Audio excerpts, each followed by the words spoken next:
So good evening everyone. Audible ആണല്ലോ അല്ലെ? നമുക്ക് ജസ്റ്റ് ഒന്ന് കമന്റ് ചെയ്തോളൂ ഓഡിബിൾ ആണോ അല്ലയോ എന്നുള്ളത്. ഞാൻ മൈക്ക് എല്ലാവരുടെയും ഓഫ് ചെയ്ത് വെച്ചിരിക്കുകയാണ്. കാരണം കുറച്ചു മുമ്പ് നമ്മൾ കണ്ടില്ല, ഒരുപാട് പേരുടെ അവരറിയാതെ മൈക്ക് ഓൺ ആയി വരുന്നു. സോ അതുകൊണ്ടാണ് ഞാൻ എന്ത് ചെയ്തത്, നിങ്ങളുടെ മൈക്ക് ഓഫ് ചെയ്ത് വെച്ചത്. ഓക്കെ, ചാറ്റും ചിലപ്പോൾ ബാക്കിയുള്ളവർക്ക് ഇഷ്യൂസ് വരുന്നുണ്ടോ ഉണ്ടെങ്കിൽ ഞാൻ ചാറ്റും എനിക്ക് മാത്രമാക്കാം, ഞാൻ മാത്രം ചാറ്റ് കാണുന്ന രീതിയിലേക്ക് ആക്കാം. ഓക്കെ, ഈ ചാറ്റ് ഇങ്ങനെ പോപ്പപ്പ് ചെയ്ത് വരുന്ന ഡിസ്റ്റർബൻസ് ആയിട്ട് വരുന്നുണ്ടെങ്കിൽ. ഓക്കെ, സോ ഓക്കെ സോ അപ്പോ നമുക്ക് അങ്ങനെയാണെങ്കിൽ അതിനെപ്പറ്റി നോക്കാം. ഐ മീൻ ഈ പറയുന്ന ഡിഗ്രി ലെവൽ PSC എക്സാമിനെ പറ്റി ഉള്ള കാര്യങ്ങളിലോട്ട് നമുക്ക് പോവാം. ഓക്കെ, അപ്പൊ ഞാൻ അതിനുമ്പ് ഒരു സ്ലൈഡ് ഒന്ന് ഷെയർ ചെയ്തേ, എന്നിട്ട് നമുക്ക് തുടങ്ങാം. അതല്ലേ നല്ലത്. ഒഡിബിൾ അല്ലേ? ഒഡിബിൾ അല്ല?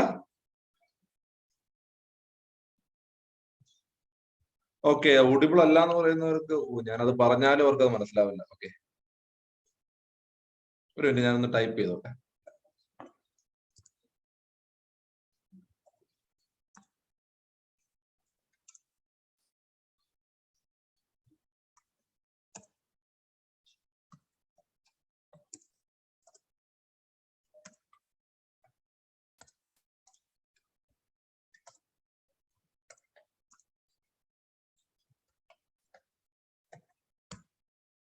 ഞാനൊരു കമന്റ് ഇട്ടിട്ടുണ്ട്. ആ കമന്റ് ഒന്ന് വായിച്ച് നോക്കിയിട്ട് നിങ്ങൾ അതുപോലെ ഒന്ന് ചെയ്യൂട്ടോ. ഒഡിബിൾ അല്ല എന്ന് പറയുന്നവരുടെ പ്രശ്നം അതായിരിക്കുമെന്ന് എനിക്ക് തോന്നുന്നു.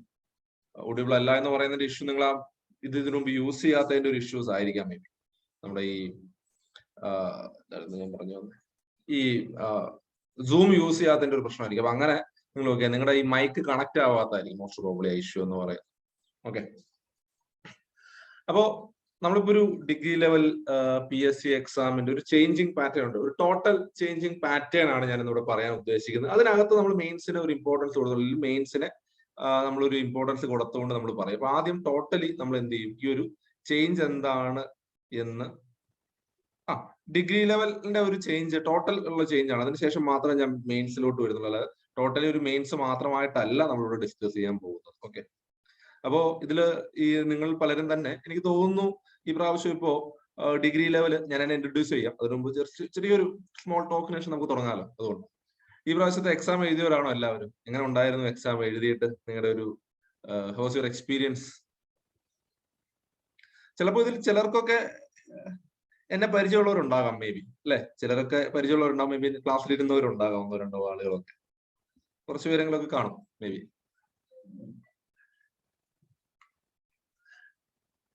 ഓക്കെ, ടഫായിരുന്നു. ഓക്കെ, ടഫായിരുന്നു. ഓക്കെ ഓക്കെ, എക്സാം നല്ല ടഫായിരുന്നു. Okay okay okay, time consuming ആയിരുന്നു. ഓക്കെ ഓക്കെ, ഇപ്രാവശ്യം നമുക്ക് എക്സാംസിന്റെ ഇഷ്യൂസിനെ പറ്റി നമുക്ക് ചോദിക്കാം. അപ്പൊ അതിനു മുമ്പ് first of all let me introduce myself. Okay, എന്റെ പേര് കൃഷ്ണേന്ദ്രൻ എന്നാണ്. എമിനന്റ് PSCയുടെ ഭാഗമായിട്ട് നിൽക്കുന്ന, വലിയ വർക്ക് ചെയ്യുന്ന ആളുകളിൽ ഒരാളാണ്. എമിനന്റ് PSCയുടെ വൺ ഓഫ് ദ ഡയറക്ടേഴ്സിൽ ഒരാളാണ്. അപ്പോൾ ഈ എമിനന്റ് PSC എന്ന് പറയുന്നത് ഞങ്ങളുടെ ഒരു ഇൻസ്റ്റിറ്റ്യൂഷന്റെ ഭാഗമായിട്ട് നമ്മളിപ്പോ ഒരു കേരള PSCയുടെ ഈ ഒരു എക്സാമിനെ പറ്റിയുള്ള ഒരു വെബിനാർ ആണ്. ഇപ്പോൾ ഞങ്ങൾ ആരാണെന്ന് നോക്കുകയാണെങ്കിൽ കഴിഞ്ഞ കുറച്ച് കാലങ്ങളായിട്ട് ഇവിടെ നോട്ട് ഈ പറയുന്ന PSCയിൽ മാത്രമല്ല, അങ്ങനെ KAS-നും അതുപോലെ തന്നെ സിവിൽ സർവീസിനും ഒക്കെ കഴിഞ്ഞ ഒരു 1-2 വർഷമായിട്ട് പഠിപ്പിക്കുന്ന ഫാക്കൽറ്റീസ് ആണ്. ഒരു ടീം എന്ന് പറയുന്നത്, ഈ എമിനന്റ് PSCയുടെ ടീം എന്ന് പറയുന്നത് UPSCയിലും അതുപോലെ തന്നെ PSCയിലും എസ്പെഷ്യലി KAS-ലും ഒക്കെ കുറെ കാലത്തെ എക്സ്പീരിയൻസ് ഉള്ളതാണ്. നിങ്ങൾ നോക്കുകയാണെങ്കിൽ ഇപ്പൊ ഈ കയറിയിരിക്കുന്ന, എനിക്ക് വളരെ അഭിമാനത്തോടെ തന്നെ പറയാൻ പറ്റുന്നതാണ്, ഞാനൊക്കെ പഠിപ്പിച്ചതിൽ വലിയൊരു വിഭാഗം തന്നെയാണ് ഇപ്പോ ഈ പറയുന്ന സർവീസിൽ കയറിയിരിക്കുന്ന KAS. മജോറിറ്റി സ്റ്റുഡൻസിലും മജോറിറ്റി ഓഫ് കാൻഡിഡേറ്റ്സും ഞാൻ പഠിപ്പിച്ചിട്ടുണ്ട്, അല്ലെങ്കിൽ ഞങ്ങൾ ഈ പറയുന്ന ഫാക്കൽറ്റീസ് എല്ലാവരും പഠിപ്പിച്ച സ്റ്റുഡൻസ് ആണ്. അതിലെനിക്ക് വലിയൊരു അഭിമാനം തന്നെ ഉണ്ട്. സോ അതിലൊരു വലിയ കാര്യം എന്ന് പറയുന്നത് ആ എക്സാം വളരെ കറക്റ്റ് ആയിട്ട് എങ്ങനെ വരും, എന്ത് ചെയ്യാൻ പറ്റും എന്ന് ഞങ്ങൾ പ്രെഡിക്റ്റ് ചെയ്ത് ഞങ്ങൾ പറഞ്ഞു വരുന്നു. അതുപോലെ തന്നെ വന്നു. അതാണ് അവർക്ക് വളരെ വലിയ രീതിയിൽ, എസ്പെഷ്യലി മെയിൻസിനൊക്കെ വളരെ വലിയ രീതിയിൽ ഹെൽപ്ഫുൾ ആയത്. അത് അവർ തന്നെ പല പ്രാവശ്യവും പറഞ്ഞിട്ടുണ്ട്.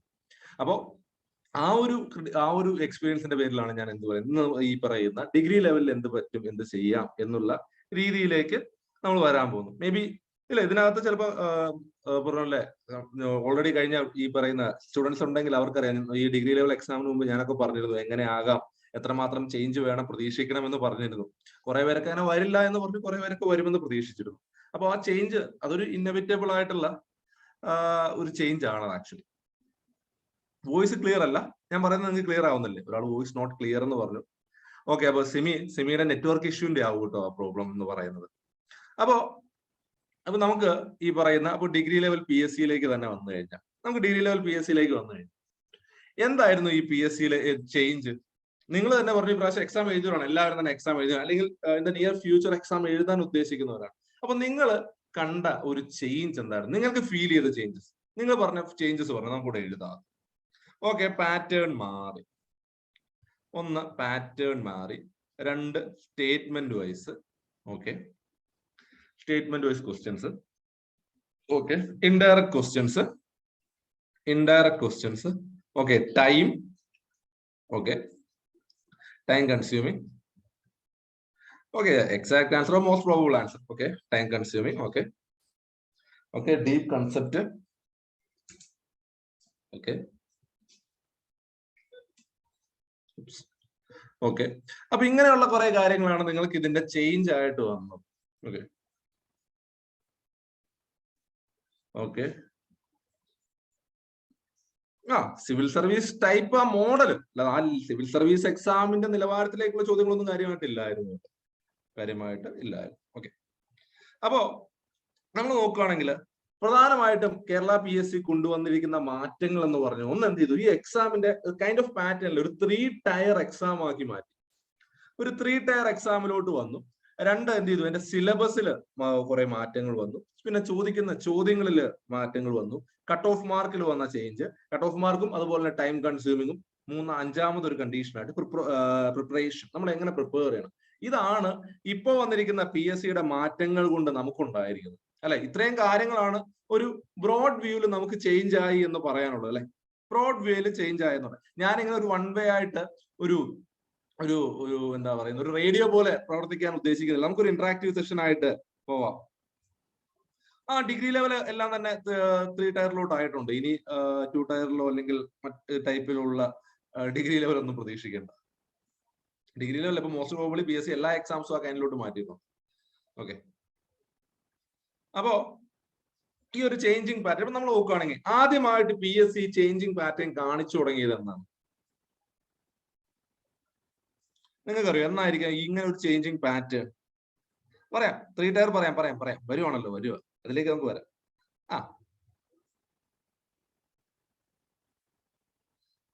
നമ്മൾ നോക്കുകയാണെങ്കിൽ ഇപ്പൊ പറയുന്നത് പോലെ ഈ കെ എസ്, ഇപ്പോ കെ എസിനൊക്കെ മുമ്പ് തന്നെ, കെ എസ് വരുന്നതിന് മുമ്പ് തന്നെ ഇപ്പൊ എന്നെ പരിചയമുള്ളവരുണ്ടെങ്കിലൊക്കെ അറിയാം, ഞാനൊക്കെ ഇത് പറഞ്ഞിട്ടുള്ള ഒരു കാര്യമായിരുന്നു. പി എസ് സിയിൽ ചേഞ്ച് വരും, ഇതിന് ചേഞ്ച് ഉണ്ട്. കാരണം അതിന് മുമ്പ് വന്ന യൂണിവേഴ്സിറ്റി എക്സാമിലും സെക്രട്ടേറിയറ്റ് അസിസ്റ്റന്റിലും ഒക്കെ ഒരുപാട് ചോദ്യങ്ങളൊന്നുമില്ല, 1 or 2 ചോദ്യങ്ങളിൽ ഈ വേരിയേഷൻ വന്നിട്ടുണ്ട്. അപ്പോഴേ പറഞ്ഞായിരുന്നു പി എസ് സി അവിടെ ഒരു ചേഞ്ചിങ് ഇത് കാണിക്കുന്നുണ്ട്, അത് ഇന്നവിറ്റബിൾ ആണ്, അത് വരുമെന്ന്. അപ്പോ ആ ഒരു ചേഞ്ച് ആണ് ഇപ്പൊ എന്ത് ചെയ്യുന്നത്, അത് കുറെ കൂടെ എവിഡന്റ് ആയത് എപ്പോഴാണ്? കെ എസ് വന്നപ്പോഴാണ് ആ ഒരു പാറ്റേൺ അല്ലെങ്കിൽ ആ ഒരു ചേഞ്ച് വളരെ എവിഡന്റ് ആയിട്ട് ക്രിസ്പായിട്ട് പി എസ് സി എടുത്ത് കാണിച്ചത്. അതിന് മുമ്പേ പി എസ് സി എന്തെങ്കിലും ഒരു ഹിന്റുകൾ തരുന്നുണ്ടായിരുന്നു, P S C is going to change എന്നുള്ള ഹിന്റ് അവിടെ ഉണ്ടായിരുന്നു. അത് കൃത്യമായിട്ട് നമ്മൾ എന്ത് ചെയ്താൽ മതി, ഗ്രാസ്പ് ചെയ്താൽ തീരുന്ന കാര്യമുള്ളൂ. അപ്പൊ ആ ഒരു ചേഞ്ച് കെ എസ് മുതൽ എവിഡന്റ് ആയി. പിന്നീട് ഈ പറയുന്ന ഈ നമ്മുടെ ഡിഗ്രി ലെവൽ പ്രിലിംസ് വന്നപ്പോൾ അല്ലെങ്കിൽ വന്നപ്പോഴേക്കും എന്തായി, അത് നമുക്ക് അടിവരയിട്ട് ഉറപ്പിക്കാവുന്ന അവസ്ഥയിലേക്ക് എത്തി, അല്ലെ? ഇനി അതിലൊരു മാറ്റമില്ല എന്നുള്ള കാര്യങ്ങളും, അതുപോലെ തന്നെ ഇപ്പൊ എന്താണ്, ബൈലിംഗ്വൽ ആയിട്ടായിരിക്കും ഇനി എന്ത് ചെയ്യുക, ക്വസ്റ്റ്യൻസ് വരിക എന്നുള്ളത്. അതായത് ദാറ്റ്സ് എ ട്രാൻസ്ലേഷൻ, ഇംഗ്ലീഷ് ക്വസ്റ്റ്യന്റെ ട്രാൻസ്ലേഷൻ മലയാളത്തിൽ ഉണ്ടാകും എന്നുള്ള കാര്യത്തിലും ഇനി എന്തില്ല, നമുക്ക് ഡൗട്ടില്ല. അപ്പൊ ഫസ്റ്റ് വന്നതെന്ന് പറയുന്നത് ഒരു 3 ടയർ ആയി എക്സാം മാറി, അല്ലെ? 3 ലെവലുകളുണ്ട്, പ്രിലിമിനറി, മെയിൻ, ഇന്റർവ്യൂ എന്ന് പറയുന്ന 3 തലങ്ങളിലൂടെ കടന്നു പോയതിനു ശേഷം മാത്രമാണ് ഇനി എന്ത് വരിക, ഫൈനൽ ആയിട്ടുള്ള ഒരു ലിസ്റ്റിലോട്ട് ആള് വരിക എന്നുള്ള ഒരു അവസ്ഥയിലേക്ക് എത്തും. അപ്പൊ 3 സ്റ്റേജസ് ഉണ്ട്, കെ എസ് പോലെ തന്നെ പ്രിലിമിനറി, മെയിൻസ്, ഇന്റർവ്യൂ എന്ന് പറയുന്ന രീതിയിലേക്ക് തന്നെ ഇത് പോകും. അപ്പോൾ ഈ ഓരോ ലെവൽ ഓഫ് എക്സാംസും, പ്രിലിമിനറി കഴിഞ്ഞിട്ട് ചെല്ലുന്നവർക്ക് അടുത്ത് എന്തുണ്ട്, മെയിൻസ് ഉണ്ട്. അത് കഴിഞ്ഞ് വരുമ്പോൾ എന്ത്, ഇന്റർവ്യൂ ഉണ്ട്. മെയിൻസും ഇന്റർവ്യൂവും കൂടെ ആഡ് ഓൺ ചെയ്തിട്ടാണ് ഫൈനൽ ലിസ്റ്റ് വരിക. അപ്പോ ഫസ്റ്റ് ഏറ്റവും ആദ്യത്തെ ലെവൽ എന്ന് പറയുന്ന പ്രിലിമിനറി എന്ന് പറയുന്ന ലെവലാണ്. നമ്മൾ ഒരു ജോലിക്ക് അപ്ലൈ ചെയ്യുന്ന സമയത്ത് ഏതെങ്കിലും ആയിക്കോട്ടെ, അല്ലെങ്കിൽ എന്തെങ്കിലും ഒരു ജോലിക്ക് ഒരാൾ, ഇപ്പൊ നിങ്ങളൊരു കാര്യം ആലോചിച്ചു, നിങ്ങൾ ഒരാളെ ജോലിക്ക് എടുക്കുകയാണെങ്കിൽ, നിങ്ങൾ ഒരാളെ ഒരു ജോലിക്ക് എടുത്തു കഴിഞ്ഞാൽ, ഞാൻ ചെറിയ ചോദ്യം ചോദിക്കാം, നിങ്ങൾ ഒരാളെ,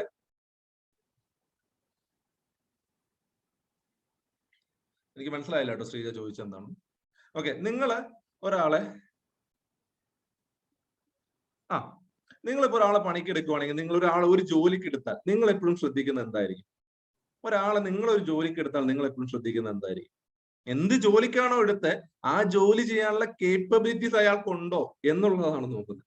അത് തന്നെയാണ് ഏതൊരു ഗവൺമെന്റ് ജോബോ അല്ലെങ്കിൽ ഏതുണ്ടായാലും, നിങ്ങൾക്ക് ആ ജോബിന് വേണ്ട മിനിമം സ്കില്ലുകൾ, അതിന് വേണ്ട നോളജ്, അതിന് വേണ്ട കേപ്പബിലിറ്റീസ് ഉണ്ടോ എന്ന് ചെക്ക് ചെയ്യുക ചെയ്യുന്നത്. അപ്പൊ വലിയൊരു ഗ്രൂപ്പ് ഓഫ് ആളുകളിൽ നിന്ന് വേണം ഏറ്റവും ഫൈൻ ആയിട്ടുള്ളവരെ നമ്മൾ ഇത് സെലക്ട് ചെയ്തെടുക്കാൻ. അപ്പൊ അതിൽ ഏറ്റവും ബുദ്ധിമുട്ടുള്ള, അല്ലെങ്കിൽ ഏറ്റവും നല്ല രീതിയിൽ, ഏറ്റവും ബുദ്ധിമുട്ടെന്ന് പറയുന്നത് എന്താണ്? നിങ്ങൾക്ക് ഒരു 10-30 ആൾക്കാർ നിങ്ങളുടെ മുമ്പിലുണ്ട്, അതിൽ നിന്ന് ഒരാൾ നിങ്ങൾക്ക് പണിക്ക് മതി. ഏറ്റവും ബുദ്ധിമുട്ടെന്ന് അതിൽ നിന്ന് ഏറ്റവും ആദ്യം ആളുകളെ പുറത്താക്കുക എന്ന് പറയുന്നിടത്താണ്, അല്ലെങ്കിൽ ആ ഒരു പുറത്താക്കലുണ്ട് പ്രിലിമിനറി. അതാണ് ശരിക്കും പറഞ്ഞാൽ പ്രിലിമിനറി എന്ന് പറയുന്നത്. മാക്സിമം നമ്പർ ഓഫ് ആളുകളെ ചവിട്ടി പുറത്താക്കുന്ന പരിപാടിയായിരിക്കും പ്രിലിമിനറി എന്ന് പറയുന്നത്. നമ്മൾ ഈ ഒരു സ്റ്റെയിനറോ അല്ലെങ്കിൽ അരിപ്പയൊക്കെ ഉപയോഗിച്ച് അരിച്ചെടുക്കുന്ന പ്രോസസ് അല്ലേ, ഏകദേശം അത് തന്നെയാണ് പ്രിലിമിനറി എന്ന് പറയുന്നത്. മാക്സിമം ആളുകളെ അതിൽ നിന്ന് പുറത്താക്കുക എന്നുള്ള രീതിയിൽ, അല്ലെങ്കിൽ മാക്സിമം ആളുകളെ സ്ക്രീൻ ഔട്ട് ചെയ്യുക, ഏറ്റവും ഏബിൾ ആയിട്ടുള്ളവർ മാത്രം മതി എന്നുള്ള രീതിയിലേക്ക് വരുന്ന ഒന്നായിരിക്കും പ്രിലിമിനറി എന്ന് പറയുന്നത്. അപ്പോൾ അങ്ങനെയുള്ളതാണ് പ്രിലിമിനറിയുടെ മാക്സിമത്തിൽ നിന്ന് അതിലുള്ള ഏറ്റവും ഏബിൾ ആയിട്ടുള്ള മെയിൻസിലേക്ക് വേണ്ട ആളുകളെ ചൂസ് ചെയ്യുക എന്നുള്ളതാണ് പ്രിലിമിനറി എക്സാമിന്റെ ഒരു എയിം എന്ന് പറയുന്നത്. അതുകൊണ്ട് തന്നെ പ്രിലിമിനറിയുടെ മാർക്ക് പിന്നീട് ഒരു സ്ഥലത്തും എന്തില്ല, വാല്യൂ ഇല്ല. അതവിടെ കഴിഞ്ഞു, ഓക്കെ, അത് കഴിഞ്ഞു പോട്ടെ, അത്രേ ഉള്ളൂ. പ്രിലിമിനറിയുടെ മാർക്ക് പിന്നെ ഒരു സ്ഥലത്തും ആഡ് ഓൺ ചെയ്യാനോ ഒന്നിനും വരുന്നില്ല. നിങ്ങൾ അത് ക്ലിയർ ആയോ, ഒരു മിനിമം ലെവലിന് മുകളിലേക്ക് നിങ്ങൾ എത്തി, അതായത് ഒരു മിനിമം ഈവൻ 10th ഉണ്ടായിരുന്നല്ലോ, ടയർ 1 ടയർ 2 കഴിഞ്ഞില്ലേ, ഇപ്പൊ LDCയുടെ ടയർ 2 മെയിൻസ് ഇപ്പൊ കഴിഞ്ഞില്ലേ. നമുക്ക് അതിലേക്കൊക്കെ വരാം ദീപ്തി, കട്ട് ഓഫുകൾ പോലുള്ള കാര്യങ്ങളിലോട്ടൊക്കെ വരാം. നമുക്ക് ഇവിടെ ഇതാദ്യം നിൽക്കും, നമുക്ക് അത് പറഞ്ഞു വരട്ടെ, ആ ഓർഡറിലൊന്ന് പോട്ടെ കേട്ടോ, ഈ ഓർഡറിലോട്ടൊന്ന് പോകും. അപ്പോ ഈ പ്രിലിമിനറിയുടെ കാര്യം പറയല്ലോ. അപ്പൊ അങ്ങനെയുള്ള ഒരു ആവശ്യത്തിനാണ് പ്രിലിമിനറി എക്സാം നടത്തുന്നത്. അപ്പൊ ആ പ്രിലിമിനറി എക്സാം, നമ്മൾ ഇങ്ങനെ ഒരു പ്രിലിമിനറി എക്സാം ഇവർ നടത്തുന്നത് അതെന്താണ്, ഒരു ഒബ്ജക്റ്റീവ് ടൈപ്പ് എക്സാം തന്നെയാണ്. ഇങ്ങനെ പേപ്പറിൽ നമ്മൾ ഇങ്ങനെ വട്ടകെട്ട് കറുപ്പിച്ച് നടക്കുന്ന പരിപാടി തന്നെ. അപ്പോ അതിനകത്ത് വന്നിരിക്കുന്ന മാറ്റങ്ങൾ, നിങ്ങൾ പറഞ്ഞു മാറ്റം ഉണ്ടായി എന്ന് പറഞ്ഞു, അതിൽ ഏറ്റവും പ്രധാനപ്പെട്ട മാറ്റം എന്ന് പറയുന്നത് PSC ഇത്രയും നാളും ചോദിച്ചുകൊണ്ടിരുന്ന ഒരു കാര്യം എന്ന് പറയുന്നത്, എന്നാൽ കുറെ പ്രീവിയസ് ക്വസ്റ്റ്യൻസ് റിപ്പീറ്റ് ചെയ്യാണ്. ആ പരിപാടി എന്ത് ചെയ്തു, വലിയ രീതിയിൽ തന്നെ ഒഴിവായി. അതായത് കുറെ പ്രീവിയസ് ക്വസ്റ്റ്യൻസ് മാത്രം മഗപ്പ് ചെയ്തത് കൊണ്ടും, അല്ലെങ്കിൽ PSCയുടെ രീതിയിലുള്ള കുറെ ഫാക്ട് മാത്രം പഠിച്ചു വെച്ചാൽ PSC പാസ്സാകാം എന്നുള്ളൊരു തെറ്റിദ്ധാരണ കുറച്ചു പേർക്കെങ്കിലും ഉണ്ടായിരുന്നു. നിങ്ങൾക്ക് എല്ലാവർക്കും ഉണ്ടെന്നല്ല ഞാൻ പറഞ്ഞു, കുറച്ചു പേർക്കെങ്കിലും ഉണ്ടായിരുന്നു. അതെന്ത് ചെയ്തു, അത് ഇനി നടക്കില്ല എന്നുള്ളതാണ് ഏറ്റവും ആദ്യമായിട്ട് വന്ന ഒരു കാര്യം. അപ്പോ പ്രിലിമിനറി ആണെങ്കിൽ പോലും നിങ്ങൾക്ക് ഒരു ബേസിക് ആയിട്ടുള്ള ഒരു ബേസിക് ലെവൽ ഓഫ് അണ്ടർസ്റ്റാൻഡിങ് ഉണ്ടാകണം എന്നുള്ളത്. അപ്പോ ആ ഒരു പ്രീവിയസ് ക്വസ്റ്റ്യന്റെ റെപ്പിറ്റേഷൻ എന്ന് പറയുന്ന കാര്യം ഒഴിവായി. പിന്നെ എന്ത്, കൺസെപ്റ്റുവൽ ആയിട്ടുള്ള ചോദ്യങ്ങൾ കയറി വരാൻ തുടങ്ങി. പക്ഷെ അത് ഒരുപാടൊന്നുമില്ല, ഒരു നിയർലി 30% മാത്രമേ ഉള്ളൂ അല്ലെ, ഒരു 30% ക്വസ്റ്റ്യൻ മാത്രമല്ല, ലെസ് ദാൻ 30% മാത്രമേ ഉള്ളൂ കൺസെപ്റ്റുവൽ ആയിട്ടുള്ള ചോദ്യങ്ങൾ വന്നത്. ബാക്കിയുള്ളതൊക്കെ ഫാക്ച്വൽ ആയിട്ട് തന്നെയാണ് വന്നത്. പിന്നെ എന്തായിരുന്നു പ്രശ്നം വന്നേ, 21 ക്വസ്റ്റ്യൻസ് പടം. ഓക്കെ, അത് ലെസ് ദാൻ 30% അല്ലെങ്കിൽ 1/4 താഴെ മാത്രമേ ഉള്ളൂ ക്വസ്റ്റ്യൻ. പക്ഷെ അത് വളരെ ഇമ്പോർട്ടന്റ് ആയിട്ടുള്ള 21, ഒരു മാർക്ക് പോലും എന്താണ് ഇമ്പോർട്ടന്റ് ആണ് അല്ലെ. അപ്പൊ ആ 21-25 ക്വസ്റ്റ്യൻ എന്ന് പറയുന്നത് പക്ഷെ അത്ര പാടുള്ള ക്വസ്റ്റ്യൻ ഒന്നുമല്ല. പല ക്വസ്റ്റ്യനും നമ്മുടെ കോമൺ സെൻസ് വെച്ച് നമുക്ക് അപ്ലൈ ചെയ്യാൻ പറ്റുമായിരുന്നില്ല, ആൻസർ ചെയ്യാൻ പറ്റുന്ന ക്വസ്റ്റ്യൻസ് ഉണ്ടായിരുന്നു. Just use your common sense എന്ന് പറയുന്നത്. പിന്നെ എന്താണ്, മാത്സ് വന്നപ്പോൾ മാത്സിന്റെ ഒരു ഡിഫിക്കൽട്ടി ലെവൽ ഒരല്പം കൂടി. നമ്മൾ സാധാരണ PSCക്ക് പഠിച്ചിരുന്ന ഒരു ലെവൽ ഓഫ് പ്രിപ്പറേഷൻ വെച്ച് ചെയ്യാൻ പറ്റുന്നില്ല. അപ്പൊ എന്ത് ചെയ്യുന്നു, നമ്മൾ ചെയ്യുന്ന കുറച്ചുകൂടെ ഹയർ ലെവൽ ഓഫ് മാത്സ് ചെയ്യണം. ആ മാത്സ് അത് ചെയ്യുമ്പോൾ മാത്രം പോരാ, ആ മാത്സ് വളരെ ഫാസ്റ്റ് ആയിട്ട് ചെയ്യാൻ പറ്റും, വളരെ ഫാസ്റ്റ് ആയിട്ട് ചെയ്യാൻ പറ്റും. അതിപ്പോ പലരും പല സ്ഥലങ്ങളിലൊക്കെ നമ്മൾ കണ്ടിട്ടുള്ളതാണ്. മാത്സ് ഒക്കെ ചെയ്യുന്ന സമയത്ത് ആൻസർ ചെയ്തെടുക്കാൻ പറ്റുന്നില്ലെങ്കിൽ എന്ത് ചെയ്യുക, ആൻസറിൽ നിന്ന് തിരിച്ചു പോവുക. പിന്നെ ഒരുപാട് നാളെ ക്വസ്റ്റ്യനും വെച്ചുകൊണ്ടിരിക്കരുത്. കാരണം എന്തായിരുന്നു, എനിക്ക് തോന്നുന്നു ടയർ 2 രണ്ടാമത് നടന്ന എക്സാം, ടയർ 2 അല്ല, രണ്ടാമത് നടന്ന മാത്സിന് ഉണ്ടായിരുന്നു എന്നറിയില്ല.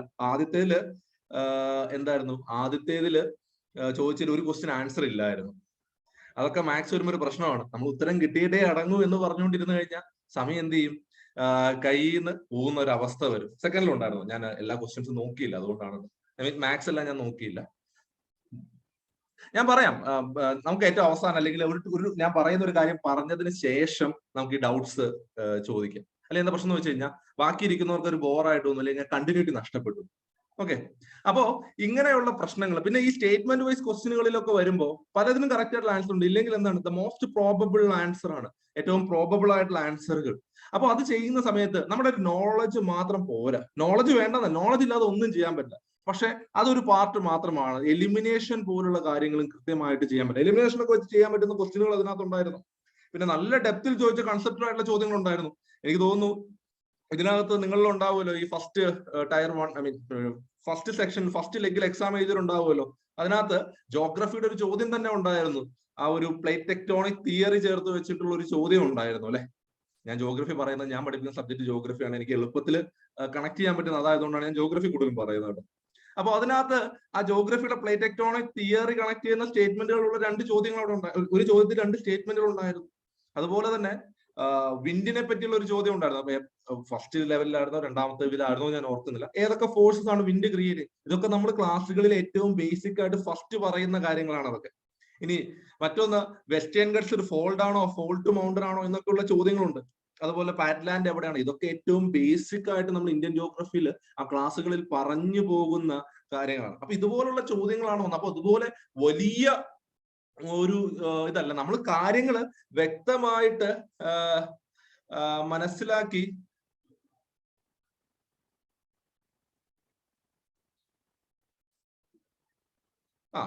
ഓക്കെ. അപ്പൊ ചോദ്യങ്ങൾ മനസ്സിലാക്കി എന്ത് ചെയ്താൽ മതി, ആൻസർ ചെയ്താൽ മതി. അപ്പൊ ഇവിടെ വന്ന പ്രശ്നങ്ങൾ പ്രിലിമിനറിയിൽ പ്രധാനമായിട്ടും വന്ന ഒന്ന്, പെട്ടെന്ന് ഇത്രയും വലിയൊരു ചേഞ്ച് പലരും പ്രതീക്ഷിച്ചില്ല എന്നുള്ളതാണ്. ചേഞ്ച് ആവും എന്ന് പറഞ്ഞിട്ട് പോലും പല സ്റ്റുഡൻസും എന്ത് ചെയ്തില്ല, അങ്ങനെ ചേഞ്ച് പ്രതീക്ഷിച്ച് പോയില്ല. അതൊന്ന്, ആദ്യമായിട്ട് ക്വസ്റ്റ്യൻ പേപ്പർ കണ്ടപ്പോൾ പേടിച്ചു പോയി എന്നുള്ളൊരു പ്രശ്നമാണ്.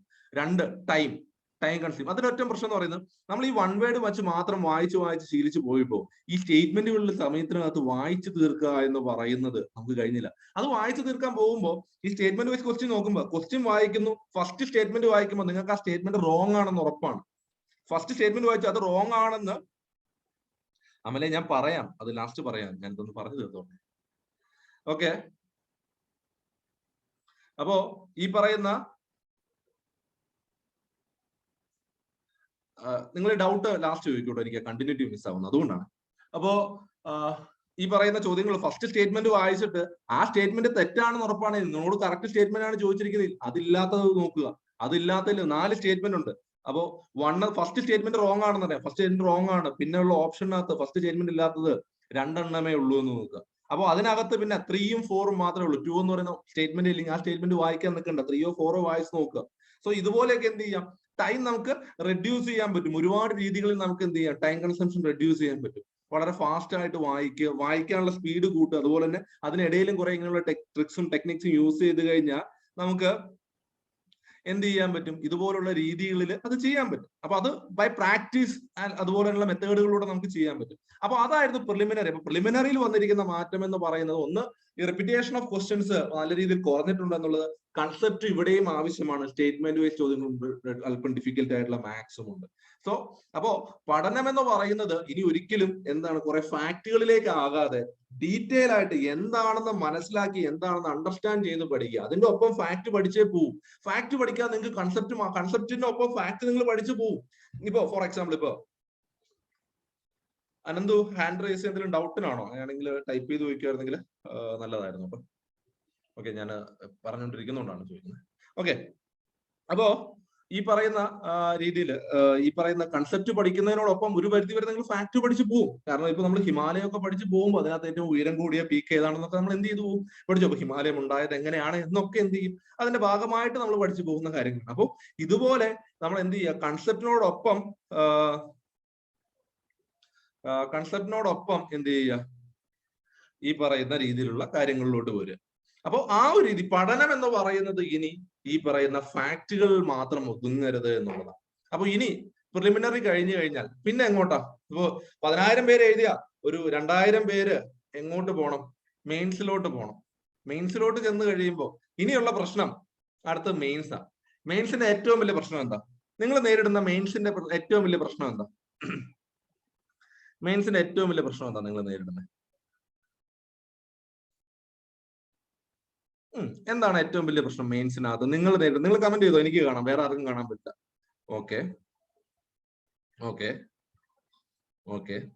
ഏറ്റവും വലിയ പ്രശ്നം എന്ന് പറയുന്നത് രണ്ട് കാര്യങ്ങളിലാണ്. ഒന്ന്, മെയിൻസ് ഒബ്ജക്റ്റീവ് ആണോ ഡിസ്ക്രിപ്റ്റീവ് ആണോ, ആ ഒരു ഡൗട്ട് നിൽക്കുന്നുണ്ട്. ഇനി ഇതിന് എങ്ങനെ പഠിക്കണം, അല്ല സിലബസ് വന്നിട്ടില്ല. സിലബസ് വന്നിട്ട് നമുക്ക് പഠിക്കാൻ നിന്നിട്ട് കാര്യമില്ലല്ലോ. സിലബസ് വന്നിട്ട് പഠിക്കാൻ നിന്ന് ബാക്കിയുള്ളവർ പഠിച്ചു പോയി നമ്മളവിടെ ബാക്കിൽ നിൽക്കില്ലേ. എന്ത് പഠിക്കണം, എവിടെ നിന്ന് പഠിക്കണം, എങ്ങനെ പഠിക്കണം എന്നൊക്കെ ഉള്ള പ്രശ്നങ്ങൾ നമ്മുടെ മുമ്പിൽ നിൽക്കുന്നത്. അപ്പൊ ഇനി വരാൻ പോകുന്ന മെയിൻസിന്റെ പ്രശ്നം അതും ഡിസ്ക്രിപ്റ്റീവ് ആണോ അതോ ഒബ്ജക്റ്റീവ് ആണോ എന്നുള്ളതാണ് ഏറ്റവും വലിയ പ്രശ്നം നമ്മുടെ മുമ്പിൽ. ഒരു കാര്യം അപ്പോ മെയിൻസിനെ പറ്റി നമുക്ക് പറയാം. അതിലേക്ക് വരാം. അപ്പോ ഇതിന് ശേഷം വരുന്ന മെയിൻസിനെ പറ്റി ഡീറ്റെയിൽ ആയിട്ട് നമ്മൾ ഓൾറെഡി ഈ ഡിസ്കഷൻ തന്നെ അതിനെ ബേസ്ഡാണ്. അതുകൊണ്ട് അതിന് രണ്ടാമതൊരു സെഷനിൽ ഞാൻ ഡീറ്റെയിൽ ആയിട്ട് പറയുന്നുണ്ട്. ഇപ്പൊ ഞാൻ മറ്റൊരു കാര്യത്തിലോട്ട് പോവാണ് കേട്ടോ. അപ്പോ മെയിൻസ് എന്ന് പറയുന്നതിന്റെ ഇമ്പോർട്ടൻസ് എന്താണെന്ന് നോക്കിയാൽ, പ്രിലിമിനറി ഞാൻ പറഞ്ഞു ഒരു ക്ലിയറിംഗ് സെക്ഷൻ മാത്രമാണ്, ഒരു എലിമിനേഷൻ, ഒരു അരിപ്പ് വെച്ച് അരിച്ച് കുറച്ച് വരെ അങ്ങ് മാറ്റി. ഇനി അതിനകത്ത് നിന്ന് നമ്മൾ പറയുന്ന പോലെ ഗോൾഡും അല്ലാത്തതും തിരിച്ചെടുക്കുക എന്ന് പറയുന്ന പ്രോസസ്സാണ് മെയിൻസിൽ വരുമ്പോൾ. അപ്പോ മെയിൻസിൽ വരുന്ന മാർക്കും അതിനുശേഷം വരുന്ന പേഴ്സണാലിറ്റി അല്ലെങ്കിൽ ഇന്റർവ്യൂവിന്റെ മാർക്കും കൂടിയാണ് എന്ത് ചെയ്യത്തുള്ളൂ, ഫൈനൽ ലിസ്റ്റ് വരിക. അപ്പൊ ഇനി മെയിൻ എന്ന് പറയുന്നതാണ് ഏറ്റവും ഇമ്പോർട്ടന്റ്. കാരണം മെയിനും മാർക്കിനെ എത്ര മാക്സിമം നിങ്ങൾക്ക് സ്കോർ ചെയ്യാൻ പറ്റുമോ അത്രയും നിങ്ങൾ എന്ത് ചെയ്യും, നമ്മൾ ലിസ്റ്റിലേക്ക് അടുത്തുകൊണ്ടിരിക്കുക, അല്ലെങ്കിൽ സർവീസിലേക്ക് എത്തും എന്നുള്ള കാര്യത്തിൽ ഷുവറാണ്. അപ്പോൾ മെയിൻ എന്ന് പറയുന്നതിന്റെ ഏറ്റവും വലിയ റിലവൻസ് ഈ മെയിൻ ആണ് നിങ്ങളുടെ ഈ ഡ്രീം ജോബിലേക്ക് എത്തിക്കുമോ ഇല്ലയോ എന്നുള്ള തീരുമാനത്തിൽ എത്തുന്നത് ഈ മെയിൻ ആയിരിക്കും. അപ്പോൾ മെയിൻ എന്ന് പറയുന്നതിനാണ് ഏറ്റവും ഇമ്പോർട്ടൻസ് കൊടുക്കുന്നത്. ഇപ്പൊ നമ്മൾ UPSC പ്രിപ്പയർ ചെയ്യുന്ന സമയങ്ങളിൽ നോക്കുകയാണെങ്കിൽ UPSC എപ്പോഴും പറയുന്ന ഒരു കാര്യമുണ്ട്, ഈ പ്രിലിമിനറി എന്ന് പറയുന്നതിന് നിങ്ങൾക്ക് ഒരിക്കലും നിങ്ങൾക്ക് സർവീസ് മേടിച്ചു തരാൻ പറ്റില്ല. പക്ഷെ എന്നേക്കുമായിട്ട് നിങ്ങളുടെ ആ ആഗ്രഹത്തെ ഇല്ലാതാക്കാൻ പറ്റും. പക്ഷെ മെയിൻസിനാണ് അത് പറ്റും. അത് തന്നെയാണ് ഇനി തോന്നുന്ന ഡിഗ്രി ലെവൽ എക്സാമുകൾ അല്ലെങ്കിൽ ഇനി വരെയുള്ള കേരള PSC എക്സാമുകളിൽ വരാൻ പോകുന്നതാ. പ്രിലിമിനറി എന്ന് പറയുന്നതിന് നിങ്ങളുടെ ആ ജോബ് എന്ന് പറയുന്ന ആഗ്രഹത്തിന് ഇല്ലാതാക്കാൻ പറ്റും. കാരണം എന്താ, അത് പാസ്സായില്ലെങ്കിൽ തീർന്നില്ല അവിടെ. പക്ഷെ അതൊരിക്കലും മേടിച്ചു തരാൻ അതിന് പറ്റൂല. കാരണം എന്താ, അത് മേടിച്ചു തരാനുള്ള മാർക്ക് ഉണ്ടാക്കണമെങ്കിൽ ആര് വേണം, മെയിൻ എക്സാമിന് നമ്മൾ എത്രമാത്രം മേടിക്കുന്നു ആ മാർക്ക്. കാരണം പ്രിലിമിനറി പാസ്സായി പിന്നെ മാർക്കിനൊരു വാല്യൂ ഇല്ല, ആ മാർക്ക് അങ്ങ് പോയി.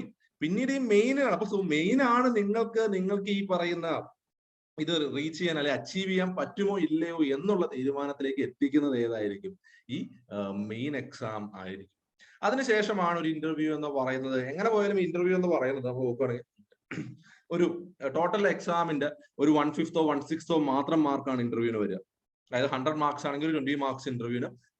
ആ ഒരു രീതിയിൽ ഇപ്പൊ KS തന്നെ നോക്കിയാൽ 300 മാർക്സിന് 50 മാർക്സ് ആണ് ചോദിച്ചിരിക്കുന്നത്. അപ്പോ ആ ഒരു രീതിയിലേക്ക് ഒരു 1/5 മാർക്കാണ് യൂഷ്വലി, 1/5 അല്ലെങ്കിൽ 1/6 മാർക്കാണ് യൂഷ്വലി എന്തായിട്ട് വരിക, ഇന്റർവ്യൂവിന് വരിക. അതിനും ഒരു മിനിമം മാർക്കും ഒരു ഹയർ മാർക്കും ഉണ്ടാവും. അതിനിടയിലായിരിക്കും മജോറിറ്റി ഓഫ് നിൽക്കുക. അപ്പോ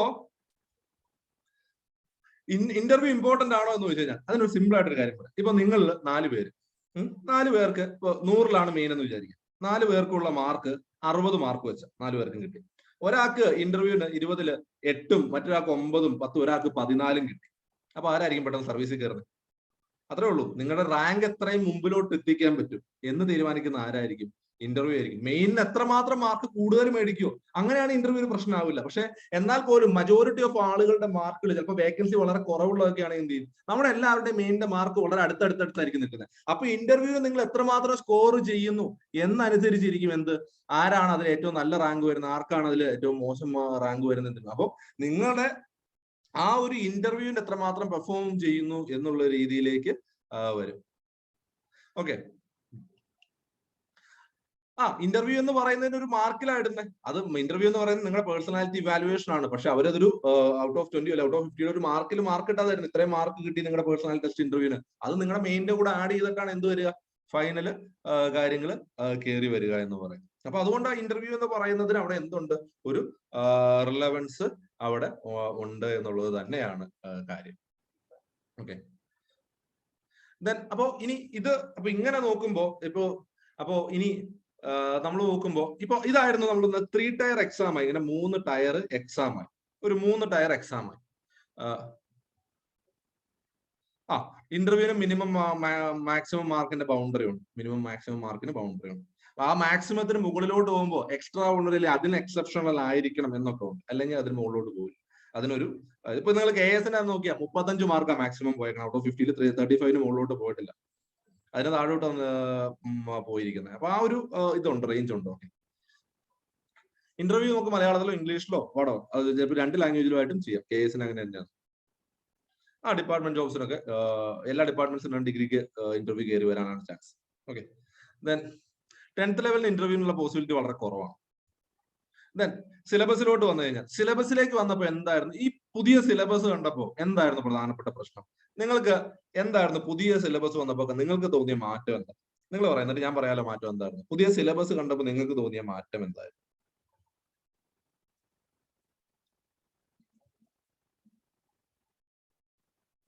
ഓക്കെ, വളരെ വാസ്റ്റ് ആയിട്ടുള്ള സിലബസ് ആണ്, വളരെ വാസ്റ്റ് ആയിട്ടുള്ള സിലബസ് ആണ്. ദെൻ സിലബസ് വളരെ ഡീറ്റെയിൽ ആയിട്ട് PSC കൊടുക്കാൻ തുടങ്ങി. പഴയതുപോലെ തോന്നിയ പോലെ ഇടുവല്ല, വളരെ ഡീറ്റെയിൽ ആയിട്ടുള്ള ഒരു സിലബസ് കൊടുക്കാൻ തോന്നി. രണ്ടാമത് വേറൊരു പ്രശ്നമുണ്ട്, സിലബസിനകത്ത് മാത്രമേ ചോദ്യം വരത്തുള്ളൂ, അത് കറക്റ്റ് ആണ്. പക്ഷെ എന്താണ് മാർക്ക് ഡിസ്ട്രിബ്യൂഷൻ? നേരത്തെ 10 ഭാഗത്ത് 10 ചോദ്യം വെച്ച് ചോദിച്ചോണ്ടിരിക്കുക.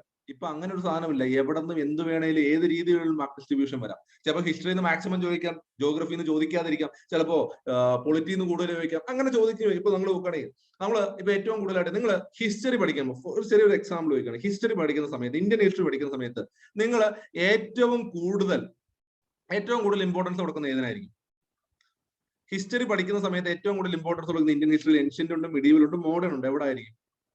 മോഡേൺ ആയിരിക്കും. പക്ഷെ കഴിഞ്ഞ KS-ന് ഒരു ചോദ്യമാണ് മെയിൻസിന് മോഡേൺ ഇന്ത്യൻ ചോദിച്ചത്, ഒരൊറ്റ ചോദ്യം. 6ഓ 7ഓ ചോദ്യം ആ വേൾഡ് ഹിസ്റ്ററി എന്ന് ചോദിച്ചത്. സോ അപ്പൊ നമ്മൾ ഈ കൊടുക്കുന്ന ഒരു വെയിറ്റേജ് നമ്മൾ നേരത്തെ ഉള്ള ഒരു രീതിയിലേക്കുള്ള ആ ഒരു ചേഞ്ച് ഭയങ്കരമായിട്ട് വന്നു. അതായത് ഡീറ്റെയിൽ സബ്ജക്ട്. അപ്പോൾ എൻ്റയർ സബ്ജക്ട് നമ്മൾ ക്ലിയർ ആയിട്ട് നോക്കണം എന്നുള്ള, അല്ലെങ്കിൽ സിലബസ് നോക്കണം എന്നുള്ള ഒരു അവസ്ഥയിലേക്ക് വന്നു. പഴയതുപോലെ ഒരു ഇവിടെ നിന്ന് ഒരു 10 ചോദ്യം, അവിടെ നിന്ന് ഒരു 10 ചോദ്യം, അതല്ല.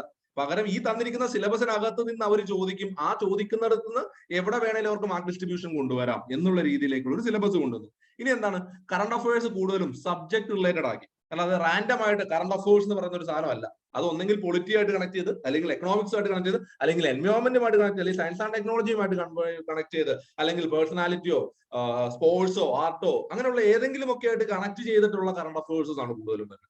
അപ്പൊ കറണ്ട് അഫയേഴ്സ് എന്ന് പറയുന്ന, പണ്ട് നമ്മൾ കറണ്ട് അഫയേഴ്സ് മാത്രമായിട്ട് പഠിച്ചുകൊണ്ടിരിക്കും. ഇനി അങ്ങനെ ഒരു പഠനമല്ല വേണ്ടത്. കറണ്ട് അഫയേഴ്സ് എന്താണ്, that should be integrated with your topics. നിങ്ങളുടെ സബ്ജക്റ്റിനോടൊപ്പം തന്നെ ഇന്റഗ്രേറ്റ് ചെയ്തിട്ടുള്ള ഒരു പഠനമായിട്ട് എന്ത് ചെയ്യണം, കറണ്ട് അഫയേഴ്സിനെ മാറ്റണം. പ്രത്യേകിച്ച് പറഞ്ഞാൽ പേപ്പർ വായനയൊക്കെ ശീലമാകണം. പേപ്പറൊക്കെ എടുത്ത് വായിക്കുക എന്ന് പറയുന്നത് ഒരു ശീലമാണ്. ഇന്ന് തന്നെ നിങ്ങൾ കണ്ടിട്ടുണ്ടാവില്ലേ, പുതിയൊരു മറ്റേ വേരിയന്റ് വന്നില്ലേ, സൗത്ത് ആഫ്രിക്കയിൽ വന്ന പുതിയൊരു വേരിയന്റ് വന്നു അല്ലെ? എന്തായിരുന്നു അതിന്റെ പേര്? ഇതിൽ ആരോ ഒരാൾ അവർ പേര് തന്നെ അതിട്ടിട്ടുണ്ട്, സ്വന്തം പേരായിട്ട് തന്നെ അതിട്ട് ആരോ ഉണ്ട് ഇതിനകത്ത്. ഓമിക്രോൺ. അതെ, പുതിയ. അപ്പൊ പേപ്പർ വായനകളൊക്കെ എന്ത് ചെയ്യുക, ശീലമാക്കുക എന്നുള്ളത് ഒരു കാര്യമായിട്ട് വരുന്നു. അപ്പൊ അങ്ങനെയുള്ള രീതിയിലുള്ള കറണ്ട് അഫയേഴ്സ്. പിന്നെ എന്ത്, പുതിയ ടോപ്പിക്സും പുതിയ കാര്യങ്ങളും ആഡ് ചെയ്തിട്ടുണ്ട്.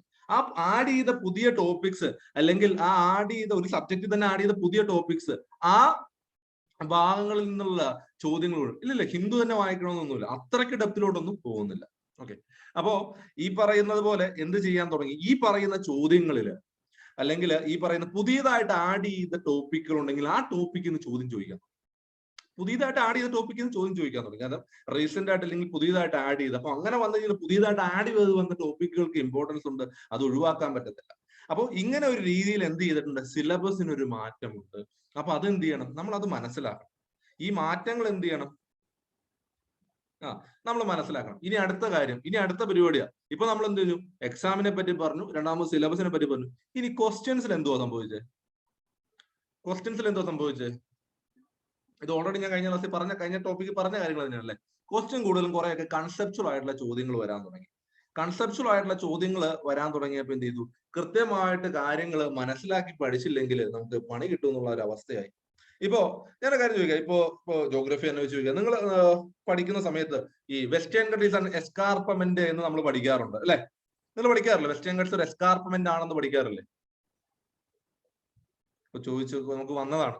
ഇല്ല, ഇന്ത്യയിലുള്ള ഫോൾഡ് മൗണ്ടൻ ഏതാണ്, ഫോൾട്ട് മൗണ്ടൻ ഏതാണെന്നൊക്കെ പഠിച്ചു പോകുന്ന സമയത്ത് വെസ്റ്റേൺ ഗട്ട്സിനെ പറ്റി നമ്മൾ പഠിക്കുന്നില്ല. Western guts neither fold mountain or fault mountain and escarpment നമ്മൾ പഠിക്കുന്ന സാധനമാണ് അല്ലെ?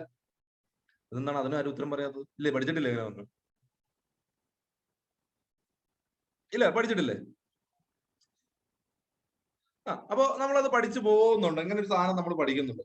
പക്ഷെ അപ്പൊ നമ്മൾ പഠിക്കുമ്പോൾ ഇത് എന്തുകൊണ്ടാണ് ഈ സാധനം,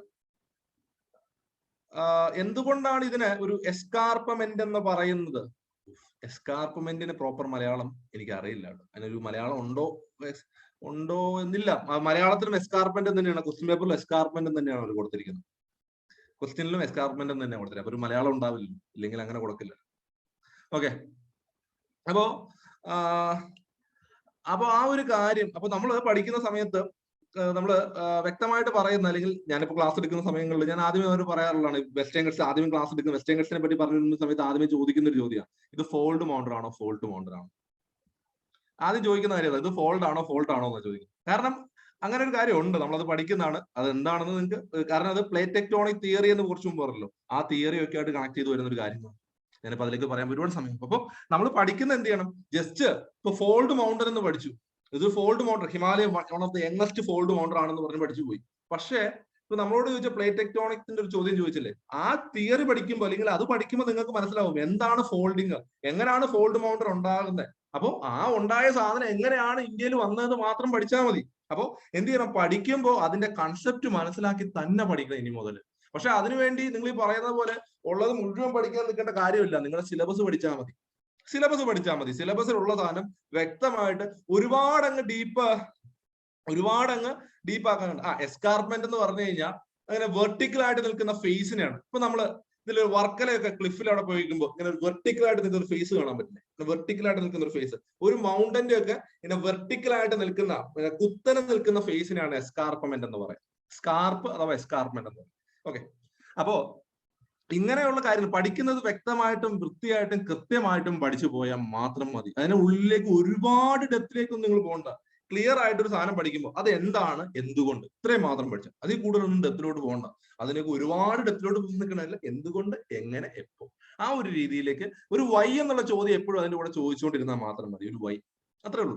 ആ രീതിയിലുള്ള ഒരു പഠനവും നോക്കുക. പിന്നെ മാർക്ക് ഡിസ്ട്രിബ്യൂഷൻ നമ്മൾ ഓൾറെഡി പറഞ്ഞു അല്ലെ, റിലവൻസ് ഓഫ് ന്യൂ ടോപ്പിക്സ്, പുതിയ ടോപ്പിക് എന്നുള്ള ചോദ്യങ്ങളും കൂടുതലായിട്ട് കയറി വന്നു. പിന്നീട് വന്നൊരു കാര്യമാണ് എന്ത്, കട്ട് ഓഫ് മാർക്ക് എന്ന് പറയുന്നത്. പിന്നീട് ഇപ്പോ നിങ്ങൾ ഇവിടെ ഒരുപാട് പേര് ചോദിച്ച ചോദ്യങ്ങളാണ് കട്ട് ഓഫ് മാർക്ക് എന്ന് പറയുന്നത് അല്ലെ. അപ്പൊ അതിനകത്ത് നമുക്ക് പറയാൻ പറ്റുന്ന ഒരു കാര്യം എന്ന് പറയുന്നത്, difficulty level of exam and cut off marks are always have an inverse relationship അല്ലെ. നിങ്ങൾ പഠിക്കുന്നതാണ് ഇൻവേഴ്സ് റിലേഷൻഷിപ്പ് എന്നൊക്കെ പറയുന്നത് അല്ലെ. എന്തായിരുന്നു ഒരു ഇൻവേഴ്സ് റിലേഷൻഷിപ്പ് എന്ന് പറയുമ്പോൾ, ഡിഫിക്കൽട്ടി ലെവൽ കൂടിക്കഴിഞ്ഞാൽ കട്ട് ഓഫ് മാർക്ക് എന്ത് ചെയ്തുകൊണ്ടിരിക്കും, താഴോട്ട് വരും. ഡിഫിക്കൽട്ടി ലെവൽ കൂടിയാൽ കട്ട് ഓഫ് മാർക്ക് താഴോട്ട് വരും. അത് ഇവിടെ ഇപ്പൊ പലരും പറഞ്ഞതുപോലെ ഒരുപാടങ്ങ് താഴോട്ട് വരും എന്നുള്ള ഒരു പ്രതീക്ഷ ഞാൻ നിങ്ങൾക്ക് തരുന്നില്ല. ഒരുപാടൊക്കെ അങ്ങ് താഴോട്ട്, അതായത് 25-ലൊക്കെ താഴോട്ടൊക്കെ കട്ട് ഓഫ് പോകുമെന്നൊക്കെ പറഞ്ഞാൽ അത്രയൊന്നും പോകാനുള്ള സാധ്യതകൾ ഇല്ല. വളരെ താഴാൻ ചാൻസസ് ഉള്ളത് ഫോഴ്സസിന്റെ ആണ്. പെസയും അങ്ങനെയുള്ളതിന്റെ ഒക്കെ കട്ട് ഓഫുകൾ നല്ല രീതിയിൽ ബിലോ 30-ലൊക്കെ വരാം. കാരണം എന്താണ്, കൂടുതൽ ആളുകൾ മെയിൻ ചെയ്താൽ, കാരണം ഫിസിക്കൽ കൂടെ ഉള്ളതുകൊണ്ട് ആ ലെവലിലോട്ട് എന്ത് ചെയ്യാം, താഴാം.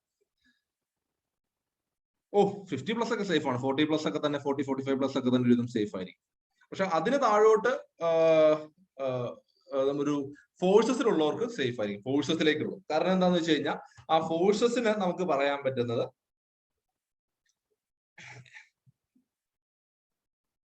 പറയാം അതിലേക്ക് വരാം. ക്ലാസ്സിന്റെ എൻഡിൽ ഞാൻ പറയാം.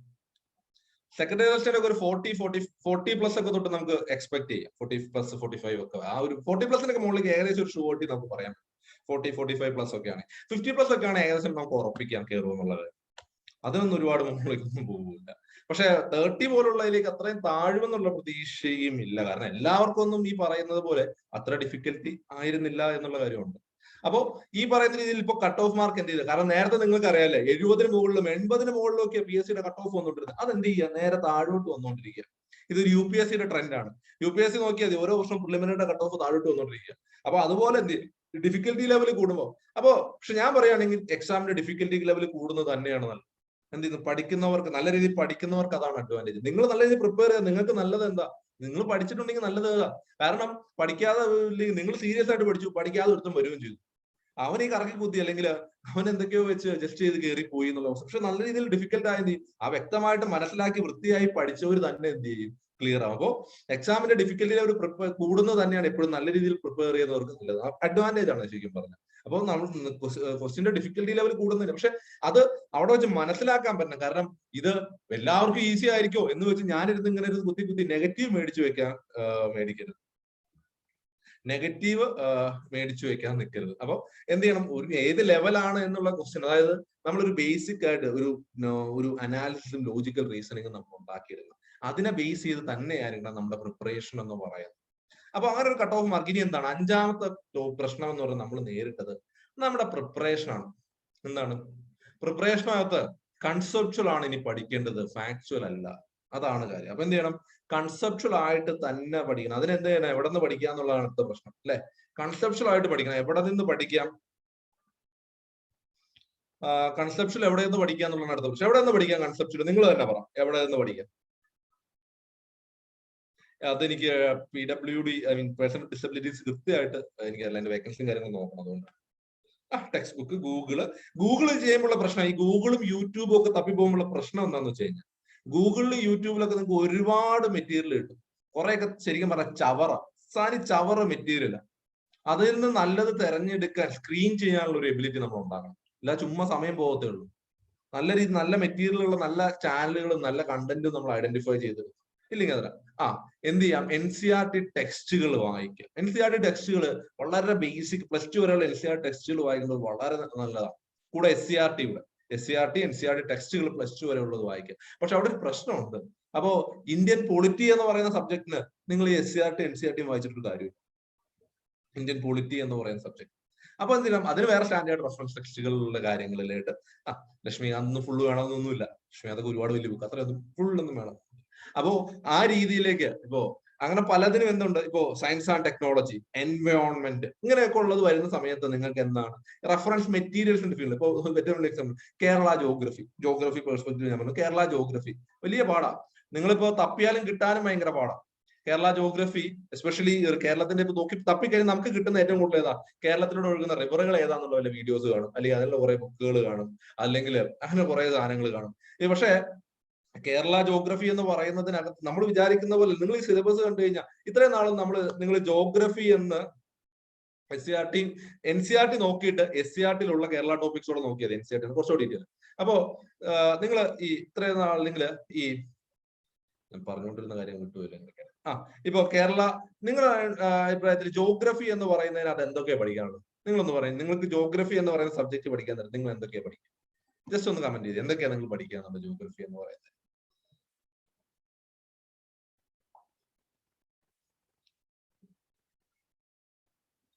ഇന്ത്യൻ ജോഗ്രഫി അല്ലാതെ എന്തൊക്കെയാ നോക്കുന്നത്? Kerala geography, Indian geography, mountain, physical, human. ഈ ഹ്യൂമൻ ജോഗ്രഫി എന്നൊക്കെ പറയുന്ന സാധനമുണ്ട്. അതായത് പോപ്പുലേഷനൊക്കെ ആയിട്ട് ബന്ധപ്പെട്ട കുറെ സാധനങ്ങളുണ്ട്. അത് ഇതാണ് പ്രശ്നം. ഈ ഫാക്ട്സ് ടു ഡിസ്ട്രിക്ട്സ് ഒന്നും വലിയ കാര്യമൊന്നും ഇല്ല കേട്ടോ. അതൊക്കെ കുറച്ച് മനസ്സിലാക്കുക എന്നുള്ളൂ. ആ ടൈപ്പ് ഓഫ് സ്റ്റഡി നമുക്ക് കംപ്ലീറ്റ്ലി പോയി. ഫിസിയോഗ്രഫി നമ്മൾ പഠിച്ചുകൊണ്ടിരുന്ന ഫിസിക്കലാ, അത് മാത്രമല്ല ജോഗ്രഫി എന്ന് പറയുന്ന ഒരുപാട് കാര്യങ്ങളുണ്ട്. ഇതിന് കേരള ജോഗ്രഫിയുടെ ഏറ്റവും വലിയ പ്രശ്നം നിങ്ങൾക്ക് കണ്ടന്റ് മെറ്റീരിയൽ കിട്ടാൻ ഭയങ്കര പാടാണെന്നുള്ളതാണ്. ഭയങ്കര പാടാണ് ഡീറ്റെയിൽ ആയിട്ടുള്ള മെറ്റീരിയൽ കിട്ടാൻ. ഈവൻ KS-ന്റെ ക്ലാസ് എടുക്കുന്ന സമയത്ത് ക്ലാസ് എടുക്കാൻ നേരത്ത് ഞാൻ നേരിടുന്ന ഏറ്റവും വലിയ പ്രശ്നമായിരുന്നു എനിക്ക് റെഫർ ചെയ്യാനുള്ള നല്ല മെറ്റീരിയൽ ഇല്ല എന്നുള്ളത്. ഇപ്പൊ പക്ഷെ ഒരുപാട് മെറ്റീരിയൽ, ഒരുപാട് ബുക്കുകൾ എന്ത് ചെയ്യുന്നുണ്ട് മാർക്കറ്റിലുണ്ട്. ഞാൻ കഴിഞ്ഞ ദിവസം ഇവിടെ ബുക്ക് സ്റ്റോളിൽ പോയപ്പോ കുറെ ബുക്കുകൾ കേരള ജോഗ്രഫി എന്ന് പറഞ്ഞ് നിരത്തി വെച്ചിരിക്കുന്നുണ്ട്.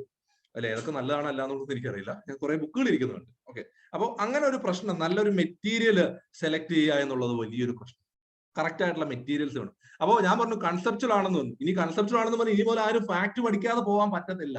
You should study the concept along the fact, or you should integrate the facts in your studies. നമ്മൾ എന്ത് ചെയ്യണം, അതിനകത്ത് ഈ കൺസെപ്റ്റിന്റെ ഒപ്പം ഫാക്ട്സ് ഇന്റഗ്രേറ്റ് ചെയ്ത് തന്നെ പഠിക്കാൻ പറ്റില്ല, ഫാക്ട്സിന് ഒഴിവാക്കാൻ പറ്റത്തില്ല. അപ്പൊ ഒരു പുതിയ സെറ്റ് ഓഫ് റെഫറൻസ് ബുക്സ് വേണം നമുക്ക്, കൺസെപ്റ്റിന്റെ ഒപ്പം ഫാക്റ്റും വേണം. ഇനി അടുത്തൊരു പ്രശ്നമുണ്ട് നമുക്ക്, ടൈം ഫ്രെയിം എന്ന് പറയുന്നത് എക്സാം ടൈം ഫ്രെയിം മാത്രമല്ല, നമുക്ക് പഠിക്കാനുള്ള ടൈം ഫ്രെയിം. ഇത്രയും വലിയ സിലബസാ, ഇത്രയും ചെറിയ സമയത്തിനകത്ത് എന്ത് ചെയ്യണം, തീർക്കണം. അപ്പൊ എന്ത് ചെയ്യണം, അപ്പോ നമ്മൾ അവിടെ കൃത്യമായിട്ടുള്ള പഠനം എന്ന് പറയുന്നതിന് നമ്മൾ സ്ട്രാറ്റജിക് ആയിട്ടുള്ള ഒരു പഠനം തന്നെ കൊണ്ടുവരണം. ചുമ്മാ തോന്നുന്നത് മുഴുവൻ പഠിക്കാൻ നിൽക്കുകയല്ല. ഇപ്പോ ചില ടോപ്പിക്സ്, ഇപ്പൊ ഞാനിപ്പോ പറഞ്ഞ പോലെ ചില ടോപ്പിക്സ് പല സബ്ജക്ട്സുമായിട്ട് ഇന്റർകണക്റ്റഡ് ആയിട്ട് നിൽക്കുന്ന ഒരുപാട് സബ്ജക്ട്സ് ഉണ്ട്. അപ്പോ ഈ പറയുന്ന കുറെ ടോപ്പിക്സ് നിങ്ങൾ നോക്കിയാൽ ഈ ക്ലൈമറ്റ് ചേഞ്ച് പോലുള്ള കാര്യങ്ങൾ ജോഗ്രഫി പറഞ്ഞിരിക്കുന്നുണ്ട് അല്ലെ. ജോഗ്രഫിക്കകത്ത് ക്ലൈമറ്റ് ചേഞ്ചും അതിന്റെ കാരണങ്ങൾ അങ്ങനെയുള്ള ഒന്ന് രണ്ട് ടോപ്പിക്സ് സിലബസിൽ നിങ്ങൾ കണ്ടില്ലേ. അതുപോലെ തന്നെ മറ്റൊന്ന് ഈ ക്ലൈമറ്റ് ചേഞ്ചുമായിട്ടുള്ള ടോപ്പിക് എവിടെ കിടപ്പുണ്ട്, എൻവയോൺമെന്റ് കിടപ്പുണ്ട്. രണ്ട് സ്ഥലത്തും പഠിക്കണ്ട, എവിടെ ഒരു സ്ഥലത്ത് പഠിച്ചാൽ മതി. അതുപോലെ തന്നെ ഈ പറയുന്ന സോഷ്യൽ ജോഗ്രഫി എന്ന് പറയുന്നതിന്റെ കുറെ കാര്യങ്ങൾ ഇവിടെ എക്കണോമിക്സിൽ വരുന്നുണ്ട്. അപ്പോൾ ഈ രീതിയിൽ നമ്മൾ പഠനം എങ്ങനെ ക്രിസ്പാക്കാം, ആവശ്യമുള്ളത് എന്ത്, കൃത്യമായിട്ട് എങ്ങനെ സിലബസ് കവർ ചെയ്യാമെന്ന് കൃത്യമായ ഒരു പ്ലാൻ ഉണ്ടാക്കി പഠിച്ചേ പറ്റും. അല്ലെങ്കിൽ എന്ത് ചെയ്യും, നമ്മൾ പെട്ടു. ഈ ടൈം ഫ്രെയിമിനകത്ത് ഇതെല്ലാം കൂടെ കണ്ട് പേടിച്ചിരിക്കാനും പോകരുത്. കൃത്യമായി സിലബസിനെ വെച്ച് തന്നെ പഠിച്ചു പോയാൽ മതി. നമുക്ക് എന്ത് ചെയ്യാൻ പറ്റും, ഇത് ചെയ്യാൻ പറ്റും. പക്ഷെ ആ ടൈം ഫ്രെയിമിനകത്ത് പ്ലാൻ ചെയ്ത് ചെയ്യാതെ ചുമ്മാ റാൻഡം ആയിട്ട് കുറെ ബുക്സ്, കാരണം ഇതൊരു ബുക്ക് വായിച്ചു അടുത്ത ബുക്ക് വായിച്ചു ഇങ്ങനെ പോയിക്കൊണ്ടിരുന്നാൽ തീരില്ല. കൃത്യമായിട്ട് ഏത് ടോപ്പിക്കിന് ഏതൊക്കെ റെഫറൻസ് ബുക്ക് വേണം, ഏതൊക്കെ റെഫറൻസ് വേണം, ആ റെഫറൻസ് മാത്രം നോക്കി കൃത്യമായിട്ട് അപ്ഡേറ്റ് ചെയ്ത് there should be A proper revision at regular interval. കൃത്യമായ റെഗുലർ ഇന്റർവെല്ലിൽ റിവിഷൻ കൂടി കൊണ്ടുപോയി കഴിഞ്ഞാൽ എന്ത് ചെയ്യാൻ പറ്റും, നമുക്കിത് പഠിച്ചു തീർക്കാൻ പറ്റും. ഇനി അടുത്ത പ്രശ്നം, പഠിക്കുന്ന സമയത്ത് ഒബ്ജക്റ്റീവും ഡിസ്ക്രിപ്റ്റീവും വലിയ പ്രശ്നമാണ്. കാരണം ഒബ്ജക്റ്റീവിന് പഠിക്കുന്ന പോലെ പഠിച്ചാൽ ഡിസ്ക്രിപ്റ്റീവ് എഴുതാൻ പറ്റില്ല. അപ്പൊ എന്ത് ചെയ്യണം, പഠിക്കുന്ന സമയത്ത് കുറച്ച് എഴുതാൻ കൂടെ പറ്റുന്ന രീതിയിലേക്ക് പഠിക്കുക. ഡിസ്ക്രിപ്റ്റീവും കൂടെ എഴുതാൻ പറ്റുന്ന രീതിയിലേക്കുള്ള ഒരു പഠനമാക്കാനായിട്ട് ശ്രമിക്കും. ഇടയ്ക്കൊക്കെ വീക്കിൽ ഒരു പ്രാവശ്യമൊക്കെ ചുമ്മാ ഒന്ന് എഴുതി നോക്കും. ഇപ്പൊ ആവശ്യം വന്നില്ലെങ്കിൽ പോലും നമുക്കത് എഴുതി നോക്കാമല്ലോ. ഇന്ത്യൻ പൊളിറ്റിക്കൽ ലക്ഷ്മിയാന്ന് തോന്നി, നല്ല ബുക്കാണ്. ഓക്കെ, അപ്പോ ഈ പറയുന്ന പോലെ എന്ത് ചെയ്യും, ഇടയ്ക്കൊക്കെ ഒരു ക്വസ്റ്റ്യൻസോ അല്ലെങ്കിൽ ഒരു 2-3 ക്വസ്റ്റ്യൻ ഒക്കെ എഴുതി കൂടെ നോക്കണം. അപ്പൊ പഠനം എന്ന് പറയുന്ന സമയത്ത് ഒബ്ജക്റ്റീവും ഡിസ്ക്രിപ്റ്റീവും എന്നുള്ള രീതിയിൽ തന്നെ പോകണം. അല്ലാതെ നമ്മൾ ഒരിക്കലും ഒന്നിനെ മാത്രമായിട്ട്. അപ്പൊ ഇനി ശ്രദ്ധിക്കേണ്ട കാര്യം, പഠിക്കുന്ന സമയത്ത് പ്രിലിംസിനൊരു പഠനം, മെയിൻസിനൊരു പഠനം എന്നുള്ള രീതിയിലേക്കുള്ള ഒരു പഠനമൊന്നും വേണ്ട. ഒരൊറ്റ പഠനം മതി നമുക്ക്. എങ്ങോട്ടാ, ജോലി കിട്ടാനുള്ള ഒരു പഠനം എന്നുള്ള രീതിയിലേക്ക് പോയാൽ മതി. മെയിൻസും പ്രിലിംസിനും ഒന്നും വലിയ സെഗ്രിഗേറ്റ് ചെയ്ത് പ്രിലിംസിന് പഠിച്ചു ഇനി അത് മെയിൻസും അങ്ങനെയൊന്നും പോകണ്ട. നമുക്കൊരൊറ്റ പോക്ക. ഇനി റാങ്ക് ഫയൽ ഒന്നും ഫോളോ ചെയ്തിട്ട് വലിയ കാര്യമില്ല. കാരണം റാങ്ക് ഫയലിൽ ഇപ്പോഴും എന്താണ്, ഏറ്റവും ഉയരം കൂടിയ മൗണ്ടൻ ഏതാണ്, ഏറ്റവും ആഴം കൂടിയ നദി ഏതാണ്, ഏറ്റവും വീതി കൂടിയ റിവർ, ആ സാധനം മാത്രം പഠിച്ചിട്ട് ഇനി കാര്യമില്ല. അതിന്റെ കൂടെ നിങ്ങൾ എന്ത് ചെയ്താൽ മതി, ഫാക്റ്റ് ആയിട്ട് പഠിച്ചു പോയാൽ മാത്രം മതി. അതുകൊണ്ട് മാത്രം ഇനി കാര്യം ഉണ്ടാകില്ല. അല്ലെങ്കിൽ PSC ഇനി തിരിച്ച് പഴയ രീതിയിലേക്ക് പോകണം. ഇനി PSC ഒരു സ്റ്റാൻഡേർഡ് സെറ്റ് ചെയ്തിട്ട് തിരിച്ചു പോകുമെന്ന് ഞാൻ വിശ്വസിക്കുന്നു. ഇനി ആ രീതിയിലുള്ള ടിപ്പിക്കൽ റാങ്ക് ഫയലിന്റെ എല്ലാം യൂസ് കുറഞ്ഞെന്ന് തന്നെ പറയാം. വളരെ രീതിയിൽ കുറഞ്ഞിട്ടുണ്ട് ആ ടൈപ്പ് ഓഫ് റാങ്ക് ഫയലിന്റെ യൂസ്. കുറച്ചുകൂടെ ഡീറ്റെയിൽ ആയിട്ടുള്ള ഡിസ്ക്രിപ്റ്റീവ് ആയിട്ടുള്ള കാര്യങ്ങൾ ഉള്ളതാണെങ്കിൽ ദാറ്റ് ഗുഡ്. അല്ലെങ്കിൽ അങ്ങനെയുള്ള റാങ്ക് ഫയലുകൾക്ക് ഇനി വലിയ കാര്യങ്ങളില്ല.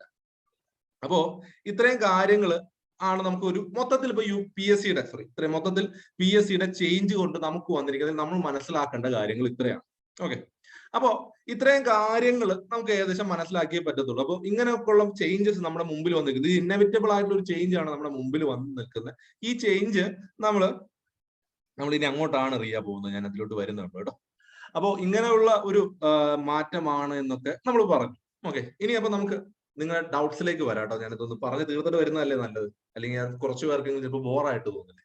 അപ്പൊ നമുക്കിത് തീർത്തിട്ട് നിങ്ങളുടെ ഡൗട്ട്സ് ക്ലിയർ ചെയ്യാം.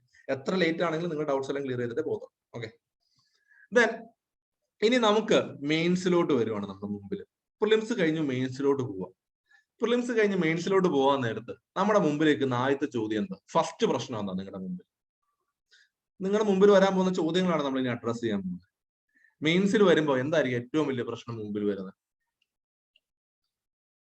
Okay, syllabus. ഒന്നാമത്തെ ആള് പറഞ്ഞു സിലബസ് അല്ലെ.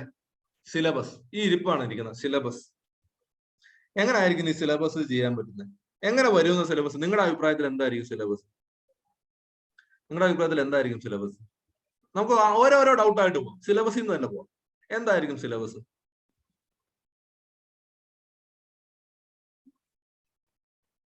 എത്ര ടോപ്പിക്സ് ഉണ്ടാവും? ഓക്കെ, എന്തായിരിക്കാം സിലബസ് എന്ന് പറയുന്നത്? നമ്മൾ ഈ പറഞ്ഞ ആദ്യം പറഞ്ഞല്ലോ, നമ്മൾ ഒരു എക്സാമിന് ഇറങ്ങുന്ന സമയത്ത് ആ എക്സാമിനെ പറ്റി മനസ്സിലാക്കണം, നല്ല രീതിയിൽ അനലൈസ് ചെയ്യും. ഇപ്പൊ നിങ്ങൾ KS ന്റെ സിലബസ് എല്ലാവരും കണ്ടിട്ടുണ്ട് അല്ലെ? KS ന്റെ സിലബസ് കണ്ടിട്ടുണ്ട്? പറയാം ശ്രീമതി, അതിലേക്കൊക്കെ വരിക.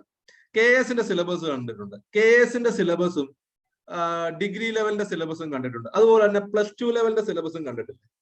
പ്രിലിമിനറി ഞാൻ പറയുന്നത്, KS ന്റെ പ്രിലിമിനറി, ഡിഗ്രി ലെവലിന്റെ പ്രിലിമിനറി ആൻഡ് +2 ലെവലിന്റെ പ്രിലിമിനറി. 3 സിലബസുകൾ നിങ്ങൾ കണ്ടിട്ടുണ്ടോ? എന്തായാലും അറ്റ്ലീസ്റ്റ് കാണാത്തവരുണ്ടെങ്കിൽ കുഴപ്പമില്ല, നമുക്കത് പറയാം. അപ്പൊ കണ്ടിട്ടുള്ളവരുണ്ടാവും. അപ്പോ ഇങ്ങനെ ഈ 3 സിലബസും കണ്ടപ്പോ നിങ്ങൾക്ക് ഈ ഡിഗ്രി ലെവലിന്റെ സിലബസിനെ ഈ 2 സിലബസുമായിട്ട് ഏതെങ്കിലും രീതിയിൽ കമ്പയർ ചെയ്യാൻ പറ്റും? ഏതെങ്കിലും ഒരു രീതിയിൽ നിങ്ങൾക്ക് ഡിഗ്രി ലെവലിന്റെ സിലബസ് KS ന്റെ സിലബസുമായിട്ടാണ് കൂടുതൽ ചേർന്ന് നിൽക്കുന്നത്, അതോ +2 ലെവലുമായിട്ടാണോ ചേർന്ന് നിൽക്കുന്നത്?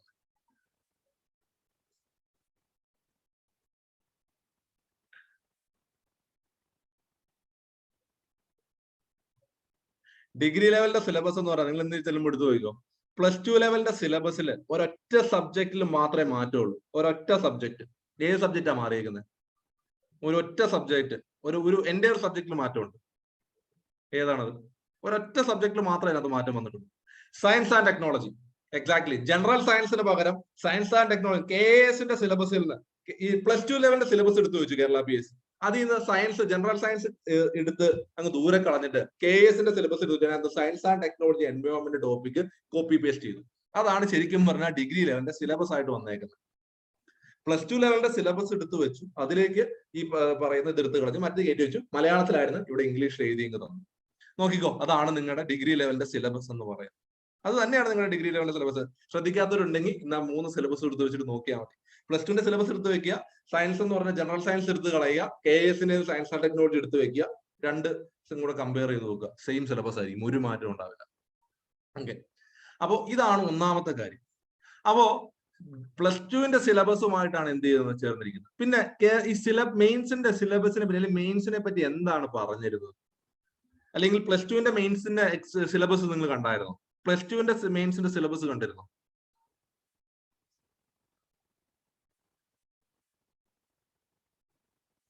+2ന്റെ സിലബസിൽ, +2 ലെവലിന്റെ സിലബസിൽ മെയിൻസിൽ ഓരോ ജോലിക്കും ഓരോ മെയിൻസാണ്. അപ്പൊ എന്താ, അവർക്ക് വേണ്ട ആ ഡിപ്പാർട്ട്മെന്റുമായി ബന്ധപ്പെട്ട സബ്ജക്റ്റിന്റെ ചോദ്യങ്ങൾ, 20 മാർക്കിന്റെ ചോദ്യങ്ങൾ അവിടെ വന്നിട്ടുണ്ട്. നമുക്ക് ഇവിടെയും ഡിഗ്രി ലെവലിന്റെ മെയിൻസിലും ആ ഏത് ഡിപ്പാർട്ട്മെന്റ് ആണോ ആ ഡിപ്പാർട്ട്മെന്റ് അല്ലെങ്കിൽ ആ ജോബ് ഡിമാൻഡ് ചെയ്യുന്ന ഒരു 20 ക്വസ്റ്റ്യൻസ് മാക്സിമം പോയ 25 വരെയൊക്കെ വരുന്ന രീതിയിൽ ചോദ്യങ്ങൾ എന്ത് ചെയ്യും, ആ ഡിപ്പാർട്ട്മെന്റ് ബേസ് ചെയ്ത് വരും. ആ ഡിപ്പാർട്ട്മെന്റ് ബേസ് ചെയ്ത് വരും. ആ രീതിയിലായിരിക്കും. അതായത് ഒരു 80 മാർക്സ് അല്ലെങ്കിൽ ഒരു 70 to 80 മാർക്സ് എന്തായിരിക്കും, ജനറൽ സ്റ്റഡീസ് തന്നെ ആയിരിക്കും. ആ ജനറൽ സ്റ്റഡീസ് എന്ന് പറയുന്നത് നിങ്ങളുടെ പ്രിലിമിനറിയുടെ ക്വസ്റ്റ്യൻ പേപ്പർ തന്നെ ആയിരിക്കും, അല്ലെങ്കിൽ നിങ്ങളുടെ പ്രിലിമിനറിയുടെ സിലബസ് തന്നെ ആയിരിക്കും. നിങ്ങളുടെ പ്രിലിമിനറിയുടെ സിലബസ് തന്നെയായിരിക്കും അതിന്റെ ഒരു 75% എങ്കിലും അറ്റ്ലീസ്റ്റ്, അല്ലെങ്കിൽ 70% എങ്കിലും. കാരണം 20 മുതൽ 20 പ്രിലിമിനറിക്ക് +2 വന്നിരിക്കുന്നത്. അത്രയും തന്നെയാണ് നമുക്ക് ഇവിടെയും എക്സ്പെക്ട് ചെയ്യാൻ പറ്റുന്നത്. അതായത് ആ ജോബ് റിലേറ്റഡ് അല്ലെങ്കിൽ ആ സബ്ജക്ട് റിലേറ്റഡ് ടോപ്പിക്സ് എന്ന് പറയുന്നത് അത് മാക്സിമം പോയാൽ എത്ര വരെ പോകാം, 30 വരെ പോകാൻ പറ്റും. അതിനപ്പുറത്തോട്ട് എന്ത് ചെയ്യത്തില്ല, അത് പോകത്തില്ല.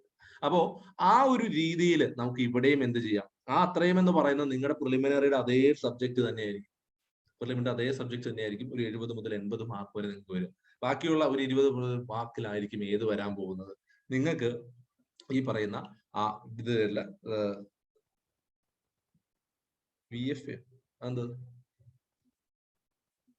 ഓക്കെ, അപ്പോ അതായിരിക്കും സിലബസ്. ഇനി അടുത്തൊരു പ്രശ്നമുണ്ട്. എന്തായിരിക്കും ഈ എക്സ്ട്രാ വരുന്ന ടോപ്പിക്? എക്സ്ട്രാ വരുന്ന ടോപ്പിക് എന്തായിരിക്കും? അതാത് ജോലിയുമായിട്ട് ബന്ധപ്പെട്ടത്. വില്ലേജ് ഫീൽഡ് അസിസ്റ്റന്റ് എക്സാം ജനുവരിയിലും കണ്ടത്, ജനുവരി ഫെബ്രുവരി മാർച്ചും കണ്ടത്. എനിക്കറിയില്ല അത് എപ്പോഴാണെന്ന്, ഞാൻ നോക്കിയിട്ടില്ല അതിന്റെ ഡേറ്റ് ഒന്നും. ഓക്കെ, ദെൻ ഈ പറയുന്ന ഞാൻ ഈ പറഞ്ഞു വന്നല്ലോ. അപ്പൊ ഓരോ ഡിപ്പാർട്ട്മെന്റുകൾ ബേസ് ചെയ്തിട്ടുള്ള സിലബസുകൾ തന്നെയായിരിക്കും വരിക. അപ്പൊ അതില് ഈ പറയുന്ന എക്സൈസിന്റെ, അതുപോലെ തന്നെ എക്സൈസ് ഇൻസ്പെക്ടർ ഉണ്ട്, SI ഉണ്ട്, ആംഡ് പോലീസ്, CBCID ഉണ്ട്. ഇതിന്റെ ഒക്കെ സിലബസ് എന്ന് പറയുന്നത് ആ എക്സ്ട്രാ ടോപ്പിക്സ് എന്ന് പറയുന്നത് നിയർലി ആ സിവിൽ പോലീസ് ഓഫീസറുടെയും സിവിൽ എക്സൈസ് ഓഫീസറുടെയും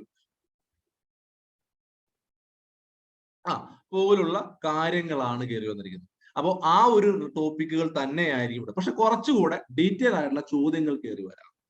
ഇല്ല, CRPC ഒന്നും ഒരുപാട് കംപ്ലീറ്റ് CRPCയോ കംപ്ലീറ്റ് IPCയോ കയറി വരില്ല. പകരം അതിന്റെ എന്തായിരിക്കും, ആ റിലവന്റ് ടോപ്പിക്സിൽ കുറച്ചുകൂടെ ആഡ് ചെയ്യപ്പെടാം, അല്ലെങ്കിൽ അതിന്റെ കുറച്ചുകൂടെ എക്സ്പ്ലെയിൻഡ് ആയിട്ടുള്ള ഒരു വേർഷൻ എന്തായിരിക്കും നമുക്ക് ചോദിക്കാൻ വരും.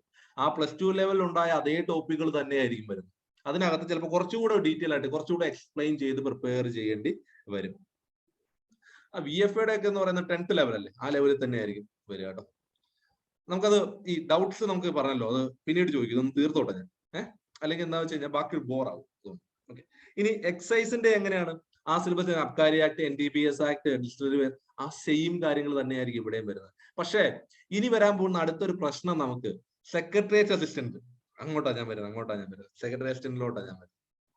സെക്രട്ടേറിയറ്റ് അസിസ്റ്റന്റിലോട്ട് വരുന്നതിനുള്ള പ്രശ്നം ഈ പറയുന്ന ഒന്നും അല്ല. സെക്രട്ടറി അസിസ്റ്റന്റ് അവിടെ എന്താണ്, അസിസ്റ്റന്റ് ഓഡിറ്റ്. അവരുടെ ഈ പറയുന്ന ഈ SI ആയി കഴിഞ്ഞ് കഴിയുമ്പോൾ അവർ പഠിക്കേണ്ടതായി IPC, CRPC, POCSO act, IT act പോലുള്ള കാര്യങ്ങളൊക്കെ അവർ അറിഞ്ഞേ പറ്റും.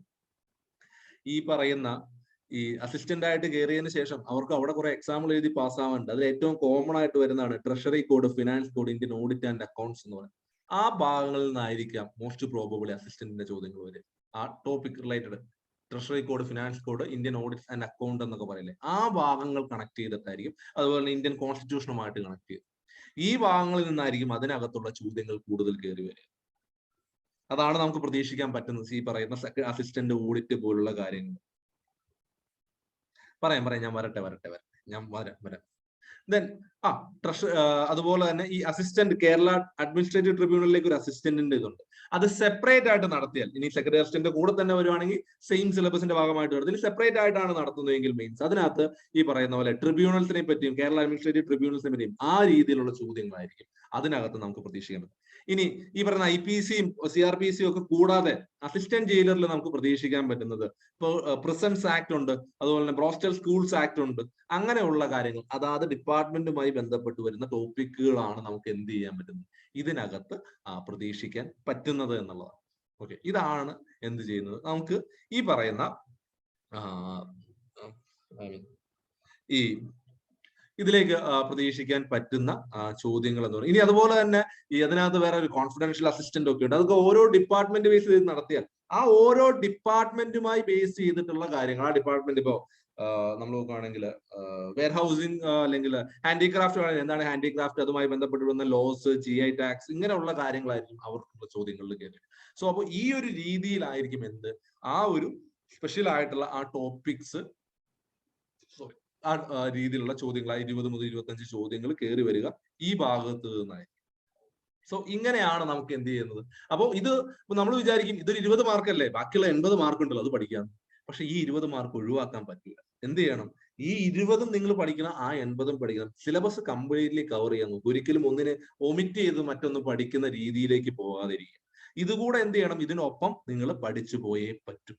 ജനറൽ സ്റ്റഡീസും അതോടൊപ്പം തന്നെ ജോബ് റിലേറ്റഡ് ടോപ്പിക്സിന്റെയും കാര്യങ്ങൾ എന്ത് ചെയ്യണം, നമ്മൾ പ്രിപ്പയർ ചെയ്ത് പോവുക തന്നെ വേണം. ഈ ഇന്ത്യൻ ഓഡിറ്റ്സ് ആൻഡ് അക്കൗണ്ട്സ് എന്ന് പറയുന്നത് നമ്മൾ CAG എന്താണ്, അല്ലെങ്കിൽ CAG-യുമായിട്ട് എന്താണ് ഒരു അക്കൗണ്ട്, എന്താണ് ഒരു ഓഡിറ്റ്, എന്താണ് ഫിനാൻസ്, എന്താണ് സ്റ്റേറ്റ്മെന്റ്, ഇങ്ങനെയുള്ള കാര്യങ്ങളാണ് അതിനകത്തൊക്കെ കൂടുതലാണ്. വളരെ സിമ്പിൾ ആണ്. നമ്മൾ വിചാരിക്കുന്ന പോലെ അത്ര വലിയ സംഭവമൊന്നുമല്ല, വളരെ സിമ്പിൾ ആയിട്ടുള്ള കാര്യങ്ങളാണ്. പിന്നെ ഫസ്റ്റ് ടൈം ആയതുകൊണ്ട് ഇതിൽ നിന്നൊന്നും നമ്മൾ കേൾക്കാത്തതോ അല്ലെങ്കിൽ കടിച്ചാപ്പൊട്ടാത്ത ചോദ്യങ്ങളും വരാൻ വഴിയില്ല.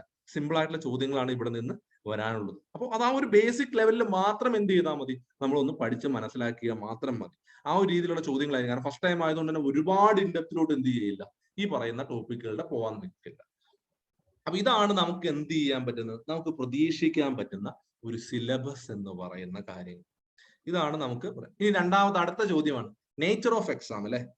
എന്തായിരിക്കാം, ഡിസ്ക്രിപ്റ്റീവ് ആയിരിക്കോ ഒബ്ജക്റ്റീവ് ആയിരിക്കോ, ഡിസ്ക്രിപ്റ്റീവ് ആയിരിക്കോ ഒബ്ജക്റ്റീവ് ആയിരിക്കോ എന്നുള്ളതാണ് അടുത്ത പ്രശ്നം. ഡിസ്ക്രിപ്റ്റീവ് ആവാം, ചില എക്സാമുകൾ ഡിസ്ക്രിപ്റ്റീവ് ആകാം എന്ന് പറഞ്ഞു.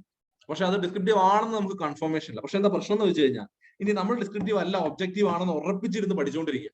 ഡിസ്ക്രിപ്റ്റീവ് വരത്തില്ല എന്ന് പറഞ്ഞ് പഠിക്കുക, വന്നാൽ എന്ത് ചെയ്യും, ഒന്നും ചെയ്യാൻ പറ്റത്തില്ല അല്ലെ. അപ്പൊ എന്ത് ചെയ്യണം, നമ്മൾ പഠിക്കുമ്പോൾ രണ്ടും പ്രിപ്പയർ ചെയ്യുക. ഡിസ്ക്രിപ്റ്റീവും കൂടെ പഠിക്കുക. ഡിസ്ക്രിപ്റ്റീവിനായാലും ഒബ്ജക്റ്റീവിനായാലും സിലബസ് ഒന്നല്ലേ, ഡീറ്റെയിൽ ആയിട്ട് പഠിക്കുക. അതിന്റെ ഒപ്പം എന്ത് ചെയ്യണം, നിങ്ങൾ ഒന്ന് വീക്കിലി ഒക്കെ ഒരു റൈറ്റിംഗ് പ്രാക്ടീസസ് കൂടെ അതിന്റെ കൂടെ വന്നു കഴിഞ്ഞാൽ എന്ത് ചെയ്യാൻ പറ്റും. അപ്പോ we should prepare for both descriptive and objective. രണ്ടിനും പ്രിപ്പയർ ചെയ്യണം. ഒന്നിനും മാത്രമായിട്ട് പ്രിപ്പയർ ചെയ്യാൻ ഡിസ്ക്രിപ്റ്റീവിനും കറണ്ട് അഫയേഴ്സ് റിലേറ്റഡ് ഉള്ള ചോദ്യങ്ങൾ കയറി വരാം. ഡെഫിനറ്റ്ലി കറണ്ട് അഫയേഴ്സ് റിലേറ്റഡ് ചോദ്യങ്ങൾ കയറി വരാം. കറണ്ട് അഫയേഴ്സ് റിലേറ്റഡ് സബ്ജക്റ്റുമായിട്ട് കണക്ട് ചെയ്ത് തന്നെയായിരിക്കും ചോദിക്കുക. സബ്ജക്റ്റുമായിട്ട് കണക്ട് ചെയ്ത് തന്നെയായിരിക്കും എന്ത് ചെയ്യുക, അവിടെയും ചോദ്യങ്ങൾ വരിക എന്ന് പറയുന്നത്. ഓക്കെ, അവിടെയും ചോദ്യങ്ങൾ വരിക. അപ്പോ ഡിസ്ക്രിപ്റ്റീവ് മലയാളത്തിലും ഇംഗ്ലീഷിലും നമുക്ക് എഴുതാൻ പറ്റും. മലയാളത്തിലും എഴുതാം, ഇംഗ്ലീഷിലും എഴുതാം. ഇൻ യുവർ കൺവീനിയന്റ് ലാംഗ്വേജ് നമുക്കത് എഴുതാൻ പറ്റും. അതിന്റെ പ്രശ്നങ്ങൾ വരില്ല. ഓക്കെ, ഡിസ്ക്രിപ്റ്റീവ്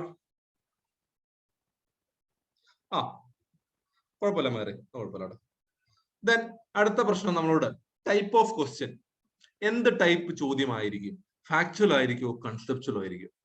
പ്രിലിമിനറിയേക്കാൾ കൂടുതൽ കൺസെപ്ച്വൽ ആയിരിക്കും ചോദ്യം. പ്രിലിമിനറിക്ക് 30% താഴെയാണ് വന്നതെങ്കിൽ ഇവിടെ 40 to 50% നമുക്ക് എന്ത് ചെയ്യാം, ഫാക്ച്വൽ അല്ല കൺസെപ്ച്വൽ പ്രതീക്ഷിക്കാം. സോ ക്വസ്റ്റ്യൻ പ്രിലിമിനറിയേക്കാൾ കൂടുതൽ കൺസെപ്ച്വൽ ആയിരിക്കും മീൻസ്. ഈവൻ ഇൻ ഡിസ്ക്രിപ്റ്റീവ് ആണെങ്കിൽ ആ കൺസെപ്ച്വലിന്റെ ലെവൽ ഒരു അല്പവും കൂടെ കൂടും, അല്ലെങ്കിൽ number of conceptual questions will be increase if it is in descriptive questions ആണെങ്കിൽ അത് കൂടുതലാണ് ചാൻസ്. അപ്പൊ ടൈപ്പ് ഓഫ് ക്വസ്റ്റ്യൻ എന്ന് പറയുന്നത് എന്തായാലും കുറച്ചുകൂടെ ഡിഫിക്കൽട്ടി ലെവൽ കൂടിയ രീതിയിലുള്ള ചോദ്യങ്ങളായിരിക്കും.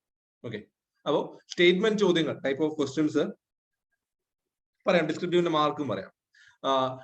ഡിഫിക്കൽറ്റി ലെവൽ എന്ന് പറയുന്ന ഡിഫിക്കൽറ്റി ലെവൽ എന്ത് ചെയ്യും? ഡിഫിക്കൽറ്റി ലെവലും കൂടുതലായിരിക്കും. പ്രിലിംസിനേക്കാൾ ഡിഫിക്കൽറ്റി ലെവൽ കൂടുതലുള്ള ചോദ്യങ്ങൾ തന്നെയായിരിക്കും. അത് ഒബ്ജക്റ്റീവ് ആണെങ്കിലും ഡിഫിക്കൽറ്റി ലെവൽ കൂടുതൽ ആയിരിക്കും. ഇനി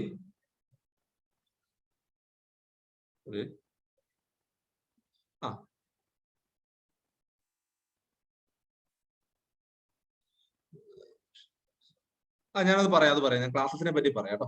അപ്പോ ഈ പറയുന്ന ഡിഫിക്കൽറ്റി ലെവൽ കാര്യങ്ങൾ പറഞ്ഞു. ഡിഫിക്കൽറ്റി ലെവൽ എന്തായിരിക്കും? കൂടുതലായിരിക്കും എന്നുള്ള കാര്യത്തിന് എന്തില്ല. ഇനി ഡിസ്ക്രിപ്റ്റീവ് ലെവലിന്റെ മാർക്ക് ഡിസ്ട്രിബ്യൂഷൻ എന്ന് പറയുന്നത് നമ്മൾ നോക്കിക്കഴിഞ്ഞാൽ ഒരു 3-5 അതിനകത്ത് തന്നെ ആയിരിക്കും. കാരണം KS വന്ന പോലെ തന്നെ 3-5 അതിനപ്പുറത്തേക്കുള്ള ഒരു ഡിസ്ട്രിബ്യൂഷൻ ഉള്ള പോസിബിലിറ്റീസ് ഇല്ല എന്നുള്ളത് തന്നെയാണ്. അതിനപ്പുറത്ത് അത് തന്നെയായിരിക്കും. അപ്പോൾ ഒരുപാട് വലിയ essay ഒന്നും എഴുതാനുള്ളത് ഉണ്ടാകില്ല. അതിനകത്ത് നിൽക്കുന്ന രീതിയിലുള്ള കാര്യങ്ങൾ തന്നെയായിരിക്കും വരുന്നത്. ഇനി എങ്ങനെ പ്രിപ്പയർ ചെയ്യണം? അതാണ് അടുത്ത പ്രശ്നം അല്ലെ. എങ്ങനെ പഠിക്കൂ എന്നുള്ളതാണ് അടുത്ത പ്രശ്നം. ഇത്രയും പ്രശ്നമാണ്, ഇനി ഇത് മുഴുവൻ ഞാൻ ഇരുന്ന് പഠിച്ചു തീർക്കണ്ടേ എന്നുള്ളതാണ് അടുത്ത പ്രശ്നം. സോ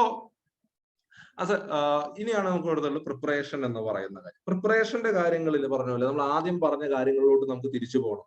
എന്താണ് PSC ചോദിക്കാൻ പോകുന്നതെന്ന് നമുക്ക് എന്ത് ചെയ്യണം? ആന്റിസിപ്പേറ്റ് ചെയ്യാൻ പറ്റണം. അതിനുശേഷം നിങ്ങൾക്ക് റെഫറൻസ് മെറ്റീരിയൽസ് വേണം. ആ റെഫറൻസ് മെറ്റീരിയൽ കൃത്യമായിട്ട് പഠിക്കാൻ പറ്റും. ഇവിടെയാണ് ഞാൻ പറയുന്നത് ഞങ്ങൾക്ക് എമിനന്റ് PSC എന്ന് പറയുന്ന ഇൻസ്റ്റിറ്റ്യൂഷൻ നിങ്ങളെ ഹെൽപ്പ് ചെയ്യാൻ പറ്റുക എന്ന് പറയുന്നത്.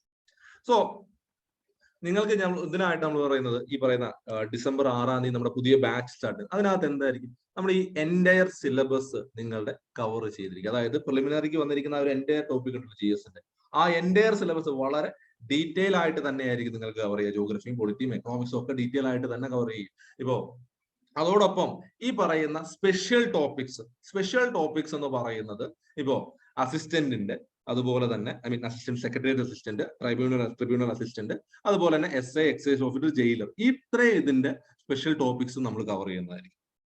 ബാക്കിയുള്ള എല്ലാം പറയുന്നില്ല. ഈ പറയുന്ന ഇത്രയും ഇതിന്റെ SIയുടെ, അതുപോലെ തന്നെ എക്സൈസ് ഇൻസ്പെക്ടർ, അസിസ്റ്റൻസ് ട്രിബ്യൂണലിന്റെ, ഇതിന്റെ ആ ജയിലറിന്റെ ഇതിന്റെ നമ്മൾ എന്ത് ചെയ്തിരിക്കും? കവർ ചെയ്ത് വളരെ ഡീറ്റെയിൽ ആയിട്ട് അതിൽ നിന്ന് ഡിസ്ക്രിപ്റ്റീവ് ആയാലും ഒബ്ജക്റ്റീവ് ആയാലും നിങ്ങൾക്ക് അത് എഴുതാൻ പറ്റും എന്ന് ഉറപ്പ് നമ്മൾ തരും. ആ രീതിയിലുള്ള ഒരു പ്രിപ്പറേഷൻ. കാരണം ഇത്രയും കഴിഞ്ഞ KASന് ഇത്രയും ആളുകളെ പ്രിപ്പയർ ചെയ്തു അവർ ആ ഒരു രീതിയിലേക്ക് എത്തി എന്നുള്ളതിൽ അതിന് ഞങ്ങളുടെ ഒരു വലിയൊരു റോൾ അതിലുണ്ടായിരുന്നു. അത് ഇനി സ്റ്റഡി മെറ്റീരിയലിന്റെ കാര്യങ്ങൾ.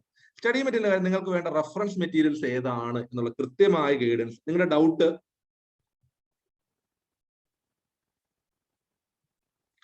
ഡൗട്ട്സ് ഞാൻ തീർത്തിട്ട് നമുക്ക് ഡൗട്ട്സിലോട്ട് വരാം കേട്ടോ.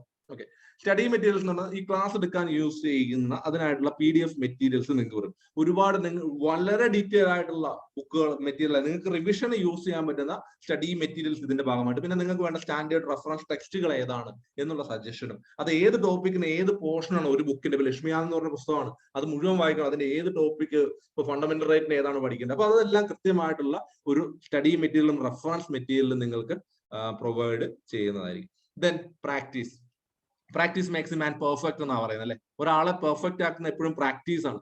അപ്പോ എങ്ങനെയാണ് നമ്മൾ പ്രാക്ടീസസിനകത്ത് വരുന്നത്? ഇതിനകത്ത് നിങ്ങൾക്ക് ഈ പറഞ്ഞ ഡിസ്ക്രിപ്റ്റീവ് ആണോ ഒബ്ജക്റ്റീവ് ആണോ ഒന്നുമില്ല. അപ്പോൾ വീക്കിൽ നിങ്ങൾക്ക് ഒരു ടെസ്റ്റ് ഉണ്ടാവും. 25 ക്വസ്റ്റ്യന്റെ ഒരു ടെസ്റ്റ് ഉണ്ടാവും. അതിൽ 20 ക്വസ്റ്റ്യൻ ഒബ്ജക്റ്റീവും 5 ക്വസ്റ്റ്യൻ ഡിസ്ക്രിപ്റ്റീവും ആയിരിക്കും. 5 ക്വസ്റ്റ്യൻ ഡിസ്ക്രിപ്റ്റീവ് ആയിരിക്കും, അതുപോലെ തന്നെ 20 ക്വസ്റ്റ്യൻ ഒബ്ജക്റ്റീവ് ആയിരിക്കും. സോ നിങ്ങൾ രണ്ടിനും പ്രിപ്പയർഡ് ആയിരിക്കും. ആ പഠിപ്പിക്കുന്ന ടോപ്പിക്കുന്ന മെയിൻസ് രീതിയിൽ ക്വസ്റ്റ്യൻ എഴുതാനായാലും ഒബ്ജക്റ്റീവ് ആണ്. ഇനിയിപ്പോ അടുത്ത ഇത് വന്ന് ഡിസ്ക്രിപ്റ്റീവ് ഇല്ല എന്ന് പറഞ്ഞാൽ നമ്മൾ അവിടെ ഡിസ്ക്രിപ്റ്റീവിന്റെ പരിപാടി നിർത്തും, പിന്നെ ഒബ്ജക്റ്റീവിൽ മാത്രം കോൺസെൻട്രേറ്റ് ചെയ്യും. അപ്പോൾ അതുവരെ നിങ്ങൾക്ക് എന്തായിരിക്കും ഒബ്ജക്റ്റീവും ഡിസ്ക്രിപ്റ്റീവുമായിട്ടുള്ള ടെസ്റ്റുകൾ അതിന്റെ ഭാഗമായിട്ട് വീക്കിലി നിങ്ങൾക്ക് ഉണ്ടായിരിക്കും. അത് വളരെ സ്റ്റാൻഡേർഡ് ഉള്ള ക്വസ്റ്റ്യൻസ് തന്നെയായിരിക്കും വരുന്നത്. ഈ ഒരു ഡെപ്തിലുള്ള അനലൈസ്, അതുപോലെ ഫാക്ച്വൽ ആയിട്ടുള്ള കൺസെപ്റ്റൽ ആയിട്ടുള്ള ചോദ്യങ്ങൾ ഉൾപ്പെടുന്ന രീതിയിലുള്ള ക്വസ്റ്റ്യനുകളായിരിക്കും നിങ്ങൾക്ക് വരിക. ഇനി പിന്നെ ഞാൻ ആദ്യം പറഞ്ഞില്ല, ഈ ഒരു പ്രിപ്പറേഷൻ എന്ന് പറയുന്നത് ഈ പറയുന്ന പോലെ ഒരു കൃത്യമായ ഒരു പ്ലാൻ ഉണ്ടാവും. നിങ്ങൾക്കൊരു പ്രിപ്പറേഷൻ പ്ലാൻ ഉണ്ടാക്കിയാൽ അതിനുള്ള ഒരു ഹെൽപ്പും ഞങ്ങളുടെ ഭാഗത്തുനിന്നുണ്ടാവും. അല്ലാതെ പറഞ്ഞില്ല, അപ്പൊ ആദ്യം പറഞ്ഞില്ല പ്രിപ്പയർ ചെയ്യണം. ഒരു പ്ലാൻ ഇല്ലാതെ നാളെ പോയിട്ട് നിങ്ങൾക്ക് പ്രിപ്പയർ ചെയ്ത് ഉണ്ടാക്കാൻ നമുക്ക് പറ്റത്തില്ല. അപ്പൊ ഇതിനു വേണ്ടി ഒരു പ്ലാൻ വേണ്ടേ? അപ്പൊ ഈ ഒരു പ്ലാൻ എങ്ങനെയാണ് ഒരു പ്ലാൻ ബിൽഡ് ചെയ്യേണ്ടത്? ആ പ്ലാൻ ഞാൻ പറയാം. ദീപ്തി, ഞാൻ പറയാം.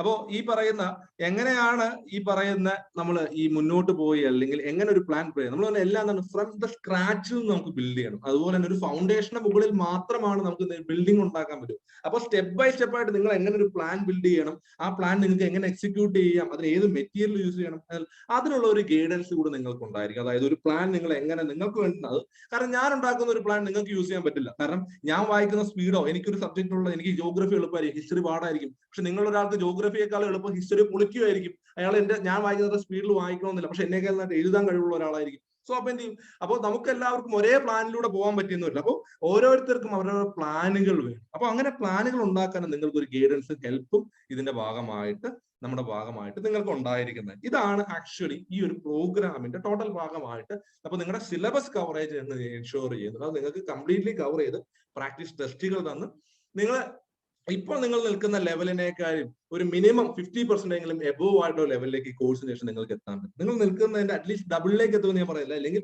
ഒരു 50% എങ്കിലും എബോവ് ലെവലിലേക്ക് നിങ്ങൾക്ക് എത്താൻ പറ്റും. അത്ര ക്ലിയർ ആയിട്ട് കൺസെപ്ച്വൽ ക്ലാരിറ്റിയോട് കൂടി തന്നെ ആയിരിക്കും KS ക്ലാസ്സസ് എടുത്ത ഫാക്കൽറ്റീസ് ഒക്കെ തന്നെയായിരിക്കും നിങ്ങൾക്ക് ക്ലാസ്സസ് എടുക്കുന്നത്. ഇപ്പൊ ഞങ്ങൾ അറിയാവുന്നവരുണ്ടെങ്കിൽ ബാച്ച് ഫീസും കാര്യങ്ങളും പറയാം. ഇപ്പൊ നോക്കുകയാണെങ്കിൽ നമുക്ക് ഇപ്പൊ ഒരാൾ ചോദിച്ചു KS പഠിച്ചാൽ ഈ പറയുന്ന ഡിഗ്രി ലെവലിന് വളരെ ഹെൽപ്ഫുൾ ആയിരിക്കും. പക്ഷെ കുറച്ച് വ്യത്യാസങ്ങൾ അതിലുണ്ട്, ഇല്ല എന്ന് ഞാൻ പറയുന്നില്ല. അതിലെന്താണ് ഈ പറഞ്ഞ സബ്ജക്ട് റിലേറ്റഡ് ടോപ്പിക്സ് അതിനകത്തില്ല. പിന്നെ KS പഠിക്കുമ്പോൾ നിങ്ങൾ കൂടുതൽ പഠിക്കേണ്ടി വരും. അതിനകത്ത് ഏൻഷ്യന്റ് ഇന്ത്യ പഠിക്കണം, ഇവർക്ക് ഏൻഷ്യന്റ് ഇന്ത്യ ഇല്ല. എക്കണോമിക്സ് കുറെ കൂടെ ഡീറ്റെയിൽ ആയിട്ട് പഠിക്കാനുണ്ട്. അത്രയും ഡീറ്റെയിൽ ആയിട്ട് എവിടെ ആവശ്യമില്ല ഈ പറയുന്ന ഡിഗ്രി ലെവലിൽ ആവശ്യമില്ല. ഇനി ഡിഗ്രി ലെവലിൽ കിടക്കുന്ന പേഴ്സണാലിറ്റീസും സ്പോർട്സും പോലുള്ള കാര്യങ്ങൾ KS ഇല്ല.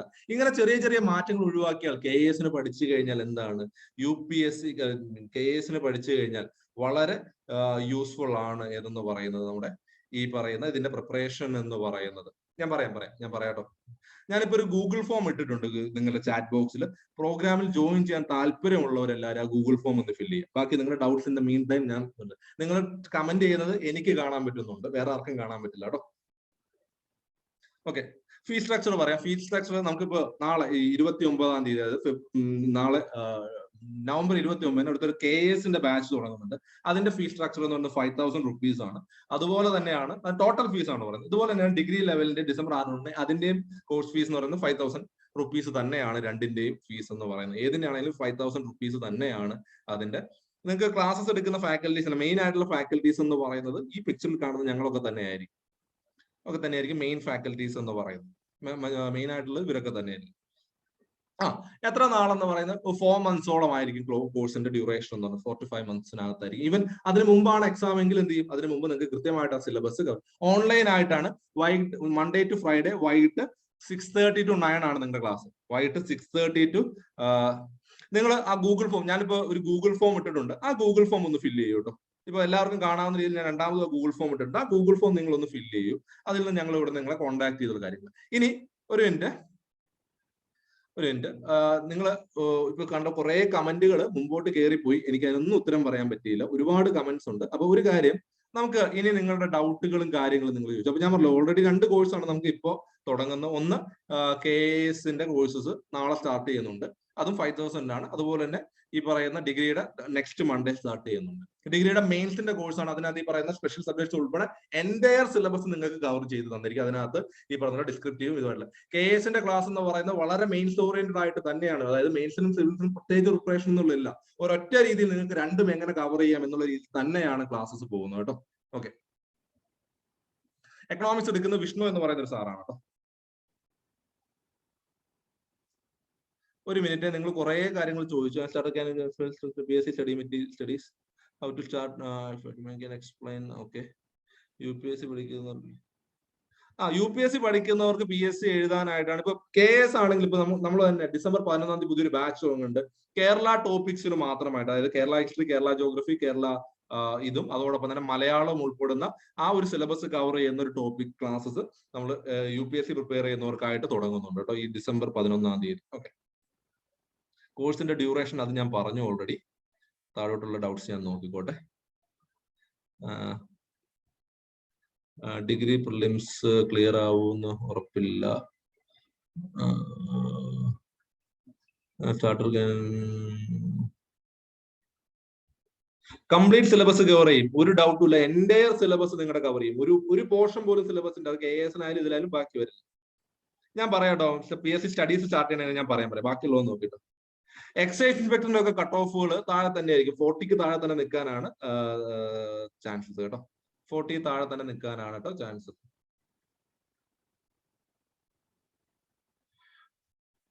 ഡിഗ്രി പ്രിലിംസ് ഉറപ്പില്ലെങ്കിൽ ഇനി അടുത്ത പ്രാവശ്യത്തേക്ക് എഴുതാൻ താല്പര്യം ഉണ്ടെങ്കിൽ കണ്ടിന്യൂ ചെയ്ത് പ്രിപ്പയർ ചെയ്യും.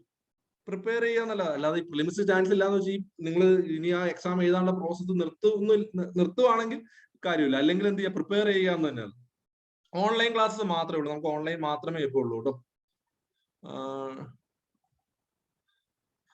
ഈ പറഞ്ഞ ക്ലാസ്സസ് എല്ലാം ഓൺലൈൻ ക്ലാസ് ആണ്. ഈ പറയുന്ന കേരള ടോപ്പിക്സ് വിത്ത് റെക്കോർഡിംഗ് 5000 ആണ്. വിത്ത് റെക്കോർഡിംഗ് ഉൾപ്പെടെയാണ് കേരള ടോപ്പിക്സ് 5000 വരുന്നത് കേട്ടോ. KS മാത്രം ജോയിൻ ചെയ്താൽ മതി, ഏതെങ്കിലും ഒരെണ്ണത്തിന് ജോയിൻ ചെയ്താൽ മതി. രണ്ടും ഒരേ സമയത്താണ് ക്ലാസ്, നിങ്ങൾക്ക് രണ്ടും ഒരിക്കലും അറ്റൻഡ് ചെയ്യാനും പറ്റില്ല കേട്ടോ. ഏതെങ്കിലും ഒന്നിനെ ജോയിൻ ചെയ്യാം. റിസ്വാൻ, സക്സസ് റേഷ്യോ എന്ന് പറയുന്നത് ഈ KSന് സമയത്ത് ഈ പറയുന്ന ഇവിടെ ഞങ്ങൾക്ക് ഇൻസ്റ്റിറ്റ്യൂട്ട് ആയിട്ടില്ലായിരുന്നു. പക്ഷെ ഈ പറയുന്ന നിങ്ങളിപ്പോ ഈ കാണുന്ന ഫോട്ടോയിൽ കാണുന്ന ഫാക്കൽറ്റീസ്, നിങ്ങളിപ്പോ ഈ സർവീസിൽ കയറിയ മജോറിറ്റി ആളുകളിലോട് ചോദിച്ചാലും മതി, അവർക്കെല്ലാം പഠിപ്പിച്ചത് ഞങ്ങളൊക്കെ തന്നെയാണ്. അതാണ് ഞങ്ങളുടെ സക്സസ് റേഷ്യോ എന്ന് പറയുന്നത്. നിങ്ങളിപ്പോ റാങ്ക് കിട്ടിയ ആരോട്, മജോറിറ്റി ആളുകളോട്, എസ്പെഷ്യലി സ്ട്രീം 2 സ്ട്രീം 3 ചോദിച്ചു കഴിഞ്ഞാൽ, നിങ്ങളോട് ചോദിച്ചാൽ ഞങ്ങളെ ചോദിച്ചവരെല്ലാവരും അറിയാം. ഓക്കെ, ഡിസ്ക്രിപ്റ്റീവ് എക്സാം എങ്ങനെ പ്രിപ്പയർ ചെയ്യുന്ന പറയാം കേട്ടോ. നോർമലൈസേഷൻ കാണും, നോർമലൈസേഷൻ ഇല്ലാതെ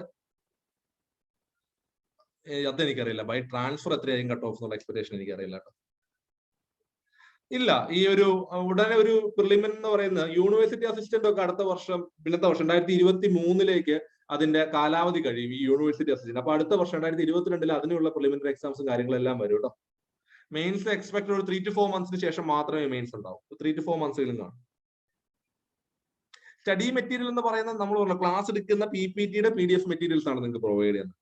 ബാക്കിയുള്ള റെഫറൻസ് മെറ്റീരിയൽസ് ഒന്നും നമുക്ക് ഇതിന്റെ കൂടെ. 40+ ചാൻസസ് കൂടുതലാണ്. ഷുവർട്ടി ഞാൻ പറഞ്ഞു കഴിഞ്ഞാൽ ഇനി എങ്ങാനും കൂടി പോയി കഴിഞ്ഞാൽ എന്താ പറയുക, ഇല്ല SSCക്ക് ഇല്ല കേട്ടോ. വീണ, അങ്ങനെ ഒരു കാര്യമില്ല എത്ര നാൾ പഠിച്ചാൽ കിട്ടുമെന്നുള്ളത്. നമ്മൾ എപ്പോ പഠിക്കുന്നു അത് കിട്ടുക എന്ന് പറയുന്നത്, നമ്മളൊരു നിങ്ങൾ നോക്കിയത് ഏറ്റവും കൂടുതൽ ആളുകൾ നിൽക്കുന്ന ഒരു ആവറേജ് എന്ന് പറയുന്ന കാറ്റഗറി. ആ ആവറേജ് എന്ന് പറയുന്ന കാറ്റഗറി നിങ്ങൾ എപ്പോ ബ്രേക്ക് ചെയ്യുന്നു അപ്പൊ നമുക്ക് ജോലി. എപ്പോ നമുക്ക് അതിനൊരു ഏജോ നിങ്ങൾ വർക്ക് ചെയ്ത വർഷങ്ങളിലോ അല്ല കാര്യം, നിങ്ങൾ എങ്ങനെ പ്രിപ്പയർ ചെയ്തു, കൃത്യമായിട്ട് മനസ്സിലാക്കി ചെയ്തോ ഇല്ലയോ എന്നുള്ളത്.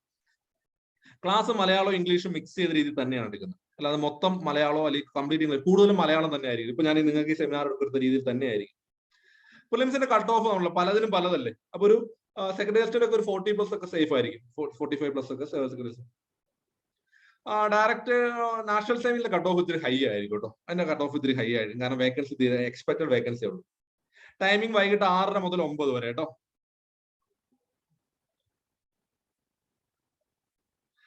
പേഴ്സൺ വിത്ത് ഡിസബിലിറ്റീസിന് എനിക്ക് അറിയില്ല എത്ര വരും കട്ട് ഓഫ്, അതുകൊണ്ടാണ് ഞാൻ. KSന്റെ ടോപ്പിക്സ് കോഴ്സ് ഡ്യൂറേഷൻ 4 മാസമാണ്, മാക്സിമം പോയ 5 മാസം. 4 നമ്മൾ തീർക്കാൻ ഉദ്ദേശിക്കുന്നത്. അപ്പൊ അതിനടുത്ത് ഇനിയിപ്പോ ഡൗട്ട്സും കാര്യങ്ങളായിട്ട് തീർന്നില്ലെങ്കിൽ 5 മാസം.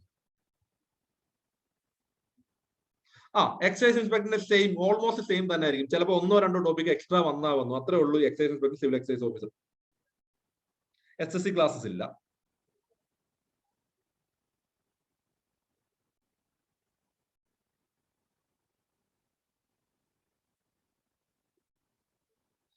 ഓക്കെ, മനസ്സിലായി വൈഷ്ണവി. ഇതിപ്പോ മുഴുവൻ ഇവിടെ പറയുന്ന ബാക്കിയുള്ള ഡൗട്ടുകൾ വൈഷ്ണവ് അത് കഴിഞ്ഞ് കോൺടാക്ട് ചെയ്യും, നമ്മുടെ ഇൻസ്റ്റിറ്റ്യൂട്ടായിട്ട് കോൺടാക്ട് ചെയ്താൽ ഞാൻ ആ കാര്യങ്ങൾ ഡീറ്റെയിൽ ആയിട്ട് പറയാം. അതായത് എങ്ങനെയാണ് ഫ്രം ദ ബിഗിനിങ്, അതായത് കുറച്ച് പേര് ചോദിച്ചു അങ്ങനെ ബിഗിനിങ്ങിൽ നിന്ന് പ്രിപ്പയർ ചെയ്യാന്നുള്ളത്. അത് ഈ പറയുന്ന നിങ്ങൾ ഇത് കഴിഞ്ഞിട്ട് ചോദിക്കുക, നിങ്ങൾ കോൺടാക്ട് ചെയ്യുകയാണെങ്കിൽ ഞാനത് പറയാം, കാരണം ഇതിനകത്ത് അത് പറയാൻ ഒരുപാട് സമയം.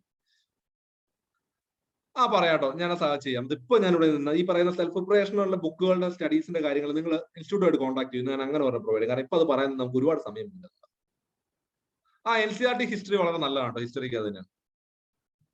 അല്ല, ഇപ്പൊ നമുക്കുള്ള കോഴ്സസ് KASഉം അതുപോലെ ഡിഗ്രി മെയിൻസും മാത്രമാണ് കേട്ടോ. SIക്കൊക്കെ കട്ട് ഓഫ് നമ്മൾ പറഞ്ഞ താഴോട്ട് വരാനുള്ള ചാൻസ് ഉണ്ട്, 30 വരെയൊക്കെ വരാനുള്ള ചാൻസ്, കാരണം ഫിസിക്കൽ ഉള്ളതുകൊണ്ട് കേട്ടോ. ഇല്ല, മോർണിംഗ് ബാച്ച് ഇല്ല, നമുക്ക് ഈ വൈകിട്ട് ഒരു ബാച്ച് മാത്രമേ ഉള്ളൂ കേട്ടോ. അല്ല, 5000 റെക്കോർഡർ ബാക്ക് ഇത് ഇൻക്ലൂഡർ അല്ല കേട്ടോ. റെക്കോർഡർ കൂടെ വേണമെങ്കിൽ നിങ്ങൾക്ക് പ്ലസ് 2500 കൂടെ വരും ടോട്ടൽ.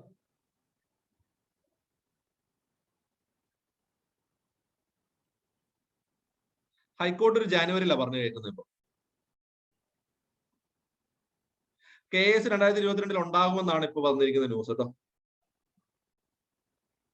KS കട്ട് ഓഫ് കഴിഞ്ഞ വർഷത്തെ പ്രിലിംസ് 72 78 എന്തോ ആയിരുന്നു കട്ട് ഓഫ് കേട്ടോ.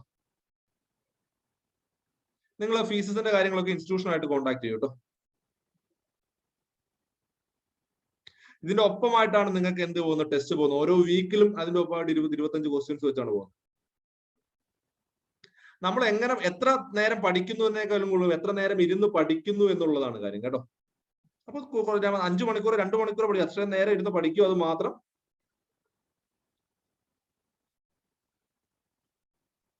ഈ ഒരു സ്മൈലി ഇടാണെന്ന് പറഞ്ഞു. PSC സ്റ്റഡീസ് എങ്ങനെ തുടങ്ങാന്നുള്ളത് നിങ്ങൾ ഇതൊന്ന് ചെയ്തു കഴിഞ്ഞാൽ, അല്ല റെക്കോർഡർ നിങ്ങൾക്ക് യൂട്യൂബിലായിട്ട് പ്രൈവറ്റ് ആയിട്ടാണ് പ്രൊവൈഡ് ചെയ്യുന്നത്. യൂട്യൂബ് വഴി പ്രൈവറ്റ് ആയിട്ടാണ് പ്രൊവൈഡ് ചെയ്യുന്നത്. അപ്പൊ നിങ്ങൾക്ക് അത് അടുത്ത KS എക്സാം വരെ യൂസ് ചെയ്യാവുന്നതാണ്. ഇപ്പൊ ഇതാണെങ്കിൽ ഡിഗ്രി ലെവൽ ആണെങ്കിൽ അടുത്ത ഡിഗ്രി ലെവൽ മെയിൻസ് വരെ യൂസ് ചെയ്യാം. ഹൈക്കോർട്ട് മെയിൻസിന് ലാംഗ്വേജസ് അസിസ്റ്റന്റ് മെയിൻസ് റിട്ടേൺ ആണെങ്കിൽ അതിനകത്ത് ലാംഗ്വേജ് കയറി വരാൻ ചാൻസസ് ഇല്ല, അല്ലെങ്കിൽ കാണും.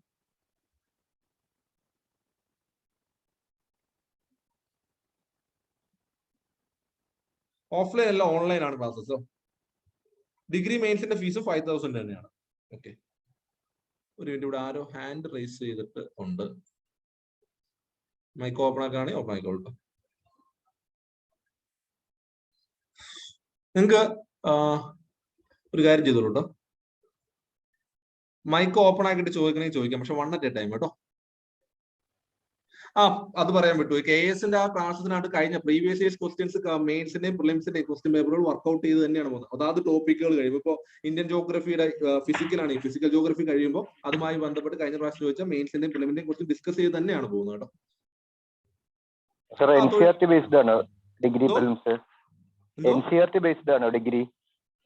NCERT base. ഇപ്പൊ ക്ലാസ് എടുക്കുന്നതാണോ ചോദിച്ചത്? അതെ അതെ അതെ. ക്ലാസ് എടുക്കുന്നത് ഇപ്പൊ NCERT മാത്രം ബേസ് ചെയ്താണെന്ന് പറയാൻ പറ്റില്ല. കാരണം നിങ്ങൾ ഞാൻ സിമ്പിൾ എക്സാമ്പിൾ പറഞ്ഞു കഴിഞ്ഞാൽ, ഇപ്പൊ NCERT നിങ്ങൾ വായിക്കുകയാണെങ്കിൽ, ഞാൻ ആദ്യം പറയാം, പ്ലേറ്റ് ടെക്ടോണിക് തിയറിയിൽ പറയുന്നത് കൺവേർജൻസിന്റെ അവിടെ 3 ടൈപ്പ് എന്ന് പറയുന്നത് അവർ ജസ്റ്റ് അവർ പറഞ്ഞു നിർത്തും. പക്ഷെ അതിൽ കൂടുതൽ ഡീറ്റെയിൽ ആയിട്ടാണ് നമ്മൾ പറയുന്നത്. അപ്പൊ അത് ബേസ് ചെയ്ത് അതിൽ കൂടുതൽ കാര്യങ്ങൾ ഉണ്ടാവും. ബേസ് ചെയ്തതാണ്, പക്ഷെ അതിൽ കൂടുതൽ ഉണ്ടാവും കാര്യങ്ങൾ. മനസ്സിലായി? സെക്രട്ടേറിയറ്റ് അസിസ്റ്റന്റ് ടെസ്റ്റ് സീരീസ് കോഴ്സിന്റെ അവസാനമായിരിക്കും അതോ കോഴ്സിന്റെ കൂടെ തന്നെ? ടെസ്റ്റ് സീരീസ് ആയിട്ടല്ല ഇപ്പൊ നമ്മൾ ചെയ്യുന്നത്. ഈ എക്സാമിന്റെ ക്വസ്റ്റിന്റെ പാർട്ട് ആയിട്ടുള്ള ടെസ്റ്റുകൾ മാത്രമായിട്ടാണ് ചെയ്യുന്നത്. ടെസ്റ്റ് സീരീസ് ആയിട്ട് ഇപ്പൊ അതിന്റെ കൂടെ നമ്മൾ ചെയ്തിട്ടില്ല. ഓക്കെ, എങ്ങനെയായിരിക്കും ഈ പ്രാക്ടിക്കൽ ടെസ്റ്റസ് കണ്ടക്ട് ചെയ്യുന്നത്? അതിന് വീക്ക്ലി അങ്ങനെയാണോ? പ്രത്യേകിച്ച് സ്കെഡ്യൂൾസ് ഉണ്ടായിരിക്കും നമുക്ക് പ്രാക്ടിക്കൽ ടെസ്റ്റസ് അറ്റൻഡ് ചെയ്യാൻ വേണ്ടിയിട്ട്? അല്ല, ടെസ്റ്റ് സീരീസ് ആയിട്ട് ഒരെണ്ണം ഇതിന്റെ കൂടെ ഇപ്പൊ നമ്മൾ വരുന്നില്ല. പകരം എന്താണ്, ഇപ്പൊ ഒരാഴ്ച ക്ലാസ് എടുത്തു, 5 ദിവസം നടന്ന ക്ലാസ്സിലെ ടോപ്പിക്കിന്റെ ടെസ്റ്റ് ആണ് ആ വീക്കെൻഡിൽ വരിക. Okay okay, thank you. Saturday Sunday മാത്രമാണ് ഈ പറയുന്ന കേരള ടോപ്പിക്സ് മലയാളം ഉള്ള ക്ലാസ്. അത് സാറ്റർഡേ സൺഡേ മാത്രമാണ് കേട്ടോ. ഈ പറയുന്ന കേരള ടോപ്പിക്സ് KSന്റെ അതിനു വേണ്ടി മാത്രം. പിന്നെ 10th ഉം പ്ലസ് 2 NCERT എന്നെ ഫോളോ ചെയ്യും. ചോദിച്ചോളൂ. ഡിഗ്രി ലെവൽ മെയിൻസിന്റെ എക്സാം എക്സ്പെക്ട് ചെയ്യാം? ഒരു 3 to 4 months എങ്കിലും ഗ്യാപ്പ് കാണും ഇനി ഇതിന് ശേഷം. അപ്പോഴത്തെ ഒരു ഫെബ്രുവരി ഒക്കെ, ആ ഒരു ടൈം, ഫെബ്രുവരി മാർച്ചിലൊക്കെ നമുക്ക് എക്സ്പെക്ട് ചെയ്യാൻ പറ്റും. ഓക്കെ, അവിടെ പഠിപ്പിക്കുന്ന ഈ സോഴ്സ്, ഈ മെറ്റീരിയൽ കൊണ്ട് UPSC എക്സാം ക്രാക്ക് ചെയ്യാൻ പറ്റുന്നതാണ്? അത് വെച്ച് മാത്രം UPSC ക്രാക്ക് ചെയ്യാൻ പാടായിരിക്കും. അതിനകത്ത് ഉപയോഗിക്കാൻ പറ്റും. സെപ്പറേറ്റ് കോച്ചിങ് ഉണ്ടോ അതിനുവേണ്ടി? UPSC സെപ്പറേറ്റ് കോച്ചിങ് കൊടുക്കുന്നു? UPSCക്ക് ഞങ്ങൾക്ക് ആക്ച്വലി ഒരു UPSC ആസ്ക് IAS എന്ന് പറയുന്ന ഒരു ഇൻസ്റ്റിറ്റ്യൂഷൻ ഉണ്ട്. അത് സിവിൽ സർവീസിന് മാത്രമാണ്. ഇപ്പൊ നമുക്ക് അവിടെ അതിനും ഒരുപാട് ബാച്ച് റൺ ചെയ്യുന്നുണ്ട്. അതിനകത്ത് പ്രിലിംസിനുള്ള സ്റ്റുഡൻസും ഉണ്ട്. അപ്പോൾ അതുകൊണ്ടാണ് ആക്ച്വലി ഈ പറയുന്ന ഞങ്ങൾ ഈ ഫാക്കൽറ്റീസ് എല്ലാം എന്ന് പറയുന്നത് തന്നെ അവിടെ അതുണ്ട്. UPSC ഫാക്കൽറ്റീസ് എന്നുള്ളത് ഞങ്ങൾക്ക് എല്ലാം തന്നെ UPSC പ്രിപ്പയർ ചെയ്ത് മെയിൻസ് ഇന്റർവ്യൂ ഒക്കെ അറ്റൻഡ് ചെയ്ത ആളുകളാണ് നിങ്ങൾക്ക് ഇവിടെ ഈവൻ PSCക്ക് വരെ ക്ലാസ്സസ് എടുക്കുന്നത്.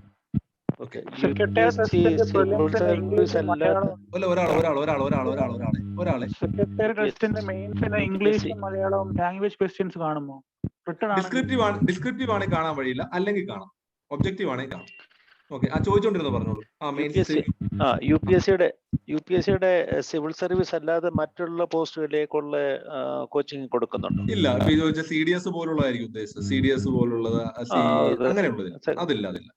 ഇല്ല.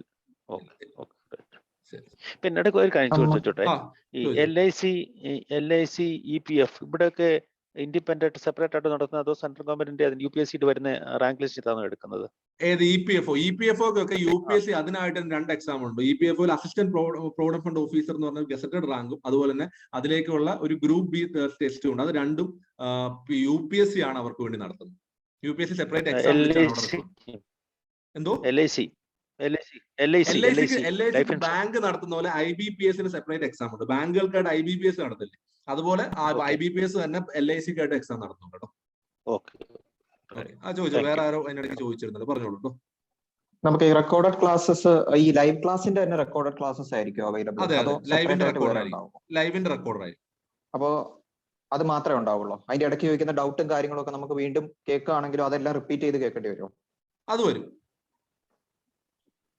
ഇപ്പൊ നമ്മൾ ഈ ഒരു വെബിനാർ വരുവാണെങ്കിൽ ടെസ്റ്റ് സീരീസ് കാണുമായിരിക്കോ? എന്തോ എക്സാം ഡേറ്റ് അനൗൺസ് ചെയ്ത് കഴിഞ്ഞാൽ പിന്നെ കോഴ്സ് കഴിയുമ്പോൾ ടെസ്റ്റ് സീരീസ് കാണത്തില്ലേ? അതനുസരിച്ച് നമ്മൾ ആ സമയത്ത് ചെയ്യാം. അതിന്റെ ഡ്യൂറേഷൻ അനുസരിച്ചാണ് അന്നേരം ടെസ്റ്റ് സീരീസ് നമ്മൾ അലൈൻ ചെയ്യത്തുള്ളൂ ആ സമയത്ത്. ഇതിന്റെ ഭാഗമായിട്ട് നമ്മൾ ഈ ടെസ്റ്റുകളാണ് പോകുന്നത്. പിന്നെ എൻഡിൽ നിങ്ങൾക്ക് ആ ഒരു ഫുൾ ടെസ്റ്റ്സ് ഉണ്ടാവും. 1-to-1 കോൺവെർസേഷൻസ് കാണും ഡൗട്ട് ക്ലിയറൻസിന്. ഇപ്പൊ റെക്കോർഡഡ് ക്ലാസ്സസ് കാണുമ്പോഴത്തേക്കും ഒബ്വിയസ്ലി വി ഹാവ് ഡൗട്ട്സ്. അത് എങ്ങനെയായിരിക്കും? മെന്റർഷിപ്പ് ഉണ്ടോ? മെന്റർഷിപ്പ് ആണെന്നുള്ളത് ഇപ്പൊ ഒരു ടോപ്പിക് ഇപ്പൊ കണ്ടു, ഇപ്പൊ വിജിതയല്ലേ, ഇപ്പൊ ഒരു ഡൗട്ട് ഉണ്ട്, ഇപ്പൊ ചോദിക്കുന്നതിന് ഒരു ഡൗട്ട് ഉണ്ട്, ഇപ്പൊ ഒരു ഡൗട്ട് വന്നു. ആ ഡൗട്ട് നിങ്ങൾ ആ ഇൻസ്റ്റിറ്റ്യൂട്ടുമായിട്ട് കമ്മ്യൂണിക്കേറ്റ് അല്ലെങ്കിൽ വിളിച്ചിട്ട് എനിക്കൊരു ഡൗട്ട് ഉണ്ട്, ഇപ്പൊ ജോഗ്രഫി ആണ് വിചാരിക്കും. ജോഗ്രഫി എനിക്ക് ഡൗട്ട് എന്ന് പറഞ്ഞാൽ ആ ഫാക്കൽറ്റി ആ സമയത്ത് അവരാണ് അപ്പൊ കണക്ട് ചെയ്യും, ഇല്ലെങ്കിൽ ഒരു വിത്തിൻ 1 ഡേക്ക് അത് നിങ്ങൾക്ക് കണക്ട് ചെയ്തു ഫാക്കൽറ്റി. ഓക്കെ. സോ നമുക്ക് ആ ഡൗട്ട്സ് ക്ലിയർ ചെയ്യാൻ പറ്റും. നമ്മൾ വിളിച്ച് കോൺടാക്ട് ചെയ്യാം. ഫാക്കൽറ്റി അപ്പൊ അവൈലബിൾ ആണ്, അന്നേരം ചെയ്യും, ഇല്ലെങ്കിൽ 1 ഡേക്ക് അകത്ത് അവൈലബിലിറ്റി വെച്ചിട്ട് കണക്ട് ചെയ്തു. ഓക്കെ. നോട്ട്സ് സെൻഡ് ചെയ്യുവാണോ അത് തന്നെ നമുക്ക് സോഫ്റ്റ് കോപ്പി ആയി കമ്മ്യൂണിക്കേറ്റ് ഫോണിലൂടെ ചെയ്യുന്നല്ലേ? ഓക്കെ. മെയിൻസ് എക്സാം ഡിസ്ക്രിപ്റ്റീവ് ആണെങ്കിൽ ഇങ്ങനെ സ്പേസ് അലോട്ട് ചെയ്തുള്ള ആൻസർ ആണോ അതോ? ആയിരിക്കും. സ്പേസ് അലോട്ട് ചെയ്തല്ല, നമുക്ക് എക്സ്ട്രാ എഴുതാനുള്ള സ്പേസ് ഒന്നും കാണൂല. കൃത്യമായിട്ട് ഒരു ക്വസ്റ്റ്യൻ കഴിഞ്ഞ് ഇത്ര സ്പേസ് ഉണ്ടാവും. 2 hours ആയിരിക്കും? അത് 2 hours തന്നെ ആയിരിക്കും. പിന്നെ അതാകുമ്പോൾ ഈ ഡിസ്ക്രിപ്റ്റീവ് ആണെങ്കിൽ ഒരു പേപ്പർ ആയിരിക്കും, ഒന്നിൽ കൂടുതൽ. അത് എങ്ങനെയാണെന്നുള്ളത് വന്നാലേ നമുക്ക് പറയാൻ പറ്റും. പക്ഷെ ഈ പറയുന്ന ടോപ്പിക്കുകൾ തന്നെ ആയിരിക്കും. ടോപ്പിക്കുകളിൽ വലിയ മാറ്റമൊന്നും വരും. അത് എങ്ങനെ അവർ അറേഞ്ച് ചെയ്യുന്നു എന്നുള്ളത് മാത്രമേ മാറ്റം വരും. എനിക്കിത് ചോദിച്ചു മനസ്സിലായി. മൈക്ക് ഓപ്പൺ ആക്കി ചോദിക്കട്ടെ. ഈ SSC എക്സാമിനെ പറ്റി ചോദിച്ചതൊന്ന് മൈക്ക് ഓപ്പൺ ആക്കി ചോദിക്കുമെങ്കിൽ നന്നായിരിക്കും. പറഞ്ഞു. അല്ല, ടെസ്റ്റ് സീരീസ് ആയിട്ട് ഇപ്പൊ ഇതിന്റെ കൂടെ ഇല്ല. നമ്മൾ പറഞ്ഞത് ഇപ്പൊ ആഴ്ചയിൽ ഈ 5 ദിവസം, ഇപ്പൊ മൺഡേ ടു ഫ്രൈഡേ 5 ദിവസം നിങ്ങൾക്ക് ടോപ്പിക് എടുത്തല്ലോ. ഒരു ദിവസം ജോഗ്രഫി ആയിരിക്കും, ഒരു ദിവസം പൊളിറ്റി ആയിരിക്കും, ഒരു ദിവസം ഹിസ്റ്ററി ആയിരിക്കും. കേട്ടോ, അത്രയും ദിവസത്തിന്റെ ടോപ്പിക്കിന്റെ ആ ഞായറാഴ്ച നിങ്ങൾക്ക് എന്ത് ചെയ്യും? അതിൽ നിന്നിപ്പോ അതിൽ നിന്നുള്ള ചോദ്യങ്ങളാണ് 25 ക്വസ്റ്റ്യൻസ് നിങ്ങൾക്ക് പ്രൊവൈഡ് ചെയ്യാം. ഡിഗ്രി ലെവൽ ആകുമ്പോൾ അതിനകത്ത് 5 ഡിസ്ക്രിപ്റ്റീവ് ആയിരിക്കും. പറഞ്ഞോളൂ. നോട്ട്സ് സോഫ്റ്റ് കോപ്പി ആയിട്ട് ഷെയർ ചെയ്യുന്നല്ലേ പറഞ്ഞത്? അതെ, നിങ്ങൾക്ക് ഒരു വാട്സാപ്പ് ഗ്രൂപ്പ് ഉണ്ടാവും, അതിനകത്താണ് പ്രൊവൈഡ് ചെയ്യുക. അത് PDFs ഒക്കെ ചില പ്ലാറ്റ്ഫോമുകളിലൊക്കെ അവർ പഠിപ്പിക്കാൻ വേണ്ടി യൂസ് ചെയ്യുന്ന PPT തന്നെ ഷെയർ ചെയ്യാറുണ്ട്. അപ്പൊ അത് തന്നെയാണ് ഷെയർ ചെയ്യുന്നത്. ക്ലാസ് എടുക്കാൻ ഉപയോഗിക്കുന്ന PPT തന്നെയാണ് നിങ്ങൾക്ക് ഷെയർ ചെയ്യുന്നത്. അതേപോലെ തന്നെ ആയിരിക്കും വരിക. അതെ. എന്തോ ടെക്സ്റ്റ് ബുക്സ് വല്ലതും ഉണ്ടെങ്കിൽ ഒന്ന് പറയാമോ? കേരള ജോഗ്രഫി റെഫറൻസ് ടെക്സ്റ്റുകൾ പാടാണ്. പിന്നെ ഒന്ന് കേരളത്തിന്റെ ഒരു കേരള എൻവിസ് എന്ന് പറയുന്ന ഒരു വെബ്സൈറ്റ് ഉണ്ട്, keralaenvis@gov.in. അതിനകത്ത് കുറെ മെറ്റീരിയൽ ഉണ്ട്, അവിടെ നിന്ന് റെഫർ ചെയ്യാൻ. പിന്നെ ഗവൺമെന്റ് സൈറ്റുകൾ അങ്ങനെ എങ്ങനെ റെഫർ ചെയ്തു. സ്റ്റാൻഡേർഡ് ബുക്ക് ഞാൻ നോക്കിയിട്ട് കിട്ടിയിട്ടില്ല നല്ലത്. പിന്നെ ആരോ വേറെ എന്തോ ചോദിച്ചിരുന്നല്ലോ. ഹലോ. പറഞ്ഞു. സർ, KSന്റെ കേരള ടോപ്പിക്സിന്റെ കോഴ്സിന്റെ ഡ്യൂറേഷൻ എത്രയായിരിക്കും? അത് ഈ പറഞ്ഞ 4 to 5 months തന്നെ. 4 to 5 months. ഓക്കെ. 4 months ആണ് പിന്നെ അറിയാലോ. ഈ 4 months അത് ഇൻക്ലൂഡഡ് റെക്കോർഡാണ്. 5000 പറഞ്ഞ അതിന് ടെസ്റ്റ് സീരീസ് ഉണ്ടോ? ടെസ്റ്റ് സീരീസ് ആയിട്ട് അതിന്റെ ഒന്നിന്റെയും കൂടെ നമ്മൾ ചെയ്യുന്നില്ല കേട്ടോ. ഇങ്ങനെയുള്ള വീക്കിലി ഉള്ള ടെസ്റ്റുകളുണ്ട്. നിങ്ങൾക്ക് 2 ദിവസം ക്ലാസ് കഴിഞ്ഞാൽ അതിൽ നിന്നുള്ള ടെസ്റ്റുകൾ ഉണ്ടാവും. മനസ്സിലായി? ഓക്കെ. അതിനും PDF-ഉം PPT ഷെയർ ചെയ്യുന്നുണ്ടോ? അങ്ങനെയാണ്. ആ PDF ക്ലാസ് എടുക്കുന്നത് അത് തന്നെയാണ് നിങ്ങൾക്ക് നോട്ട്സ് ആയിട്ട് പ്രൊവൈഡ് ചെയ്യുന്നത്. Okay. Thank you. Sir, Malayalam ഇംഗ്ലീഷും പഠിപ്പിക്കുന്ന ആരാ ഫാക്കൽറ്റി? അതാ, മലയാളം ഇംഗ്ലീഷും പഠിപ്പിക്കുന്ന ആരാണ് ഫാക്കൽറ്റി? ആരാണ് മലയാളം എടുക്കുന്നത്? ഡെൽന എന്ന് പറയുന്ന ഒരു കുട്ടി. അതുപോലെ തന്നെ ഇംഗ്ലീഷ് രേഷ്മ. സർ, KSന്റെ ക്ലാസ്സിൽ NCERT ടെക്സ്റ്റ് ബേസ് ചെയ്തിട്ടാണോ? അതാ ഞാൻ ഓൾറെഡി പറഞ്ഞ ദേവിക, നമ്മൾ NCERT ടെക്സ്റ്റ് ബേസ് ചെയ്തിട്ടുണ്ടാകും. പക്ഷെ അതിൽ നിന്ന് മാത്രമുള്ള കാര്യങ്ങൾ, അതിൽ നിന്ന് മാത്രം പഠിപ്പിച്ചാൽ നമുക്ക് നടക്കത്തില്ല. അപ്പൊ അതിൽ നിന്നുള്ള എക്സ്ട്രാ കാര്യങ്ങൾ വെച്ചിട്ടാണ്. ഇപ്പൊ ജോഗ്രഫി എടുക്കുകയാണെങ്കിൽ ഞാൻ ചിലപ്പോൾ നിങ്ങൾക്ക് അത് എടുക്കുന്ന സമയത്ത് ഞാൻ പറയുന്നത് ചിലപ്പോൾ ഓപ്ഷനിൽ ഞാൻ പഠിച്ച ടെക്സ്റ്റിനകത്തുള്ള കണ്ടന്റ് അതിനകത്ത് വരുമായിരിക്കും. നിങ്ങൾക്ക് കൂടുതൽ എക്സ്പ്ലെയിൻ ചെയ്ത് വരുന്ന സമയത്ത് എന്ത് ചെയ്യും? അപ്പൊ ബേസ് ചെയ്യുന്ന NCERT ടെക്സ്റ്റ് ആയിരിക്കും, പക്ഷെ അതിനപ്പുറത്തേക്കുള്ള കാര്യങ്ങൾ എന്ത് ചെയ്യുന്നുണ്ടാവും? ക്ലാസ്സിൽ പറയുന്നുണ്ടാവും. മനസ്സിലായോ? Okay sir. അങ്ങനെയാണ്. അപ്പൊ ആ ഒരു ഇതിൽ മാത്രം നിൽക്കില്ല. ക്ലാസ് എടുക്കുമ്പോൾ ഞങ്ങൾ അതിന് കൂടുതലുള്ള റെഫറൻസ് മെറ്റീരിയൽ എന്നുള്ള കണ്ടന്റ് ഉൾപ്പെടെയാണ് പറയുന്നത്. പക്ഷെ ബേസ് റെഫർ ചെയ്യാൻ നിങ്ങൾക്ക് തരുന്ന NCERT ടെക്സ്റ്റ് അല്ലേ? പറഞ്ഞു. ഈ SSC എക്സാമിന് ചോദിച്ചാൽ എനിക്ക് ക്വസ്റ്റ്യൻ വായിച്ചിട്ട് മനസ്സിലായില്ല. അത് നിങ്ങളൊരു മൈക്ക് ഓപ്പൺ ആക്കി ചോദിക്കുകയാണെങ്കിൽ കുറച്ചുകൂടി എളുപ്പമായിരിക്കും കേട്ടോ.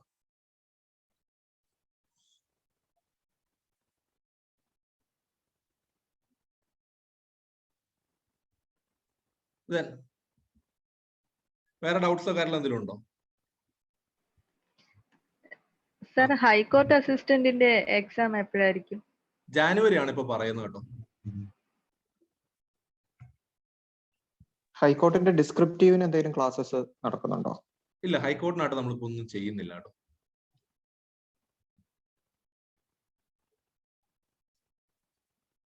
വേറെ എന്തെങ്കിലും ഡൗട്ട്സോ കാര്യങ്ങളോ ഉണ്ടോ? ഒരു ക്വസ്റ്റ്യൻ കൂടി ചോദിച്ചോട്ടെ. ചോദിച്ചു. പിന്നെ പോസ്റ്റ് ഒക്കെ ഡിക്ലെയർ ചെയ്യുമ്പോഴേ എക്സാമിനേഷൻ അല്ലെ PSC എക്സാം ഡിക്ലെയർ ചെയ്യുമ്പോൾ അതിനെ പറ്റിയുള്ള ഒരു അപ്ഡേറ്റും കൂടെ സ്റ്റുഡൻസിന് കൊടുക്കുവോ? അതായത് എപ്പോഴാണ് ഏതൊക്കെ പോസ്റ്റിലേക്ക് അപ്ലൈ ചെയ്യണം? അത് നമ്മളെ ക്ലാസ് ഉള്ള സമയത്താണ് നമുക്കത് പ്രൊവൈഡ് ചെയ്യാൻ പ്രശ്നമൊന്നുമില്ല. പ്രൊവൈഡ് ചെയ്യും. ഓക്കെ. പ്രശ്നമില്ല, ക്ലാസ് ഉള്ള സമയത്താണ് നമുക്ക് ചെയ്യാം.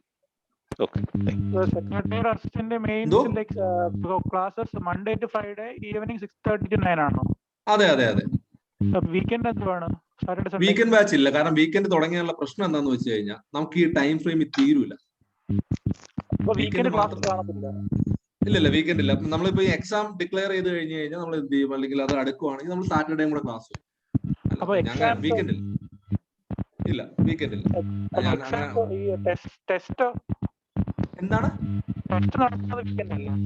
ടെസ്റ്റ് സൺഡേ ആണ് പ്രൊവൈഡ് ചെയ്യുന്നത്.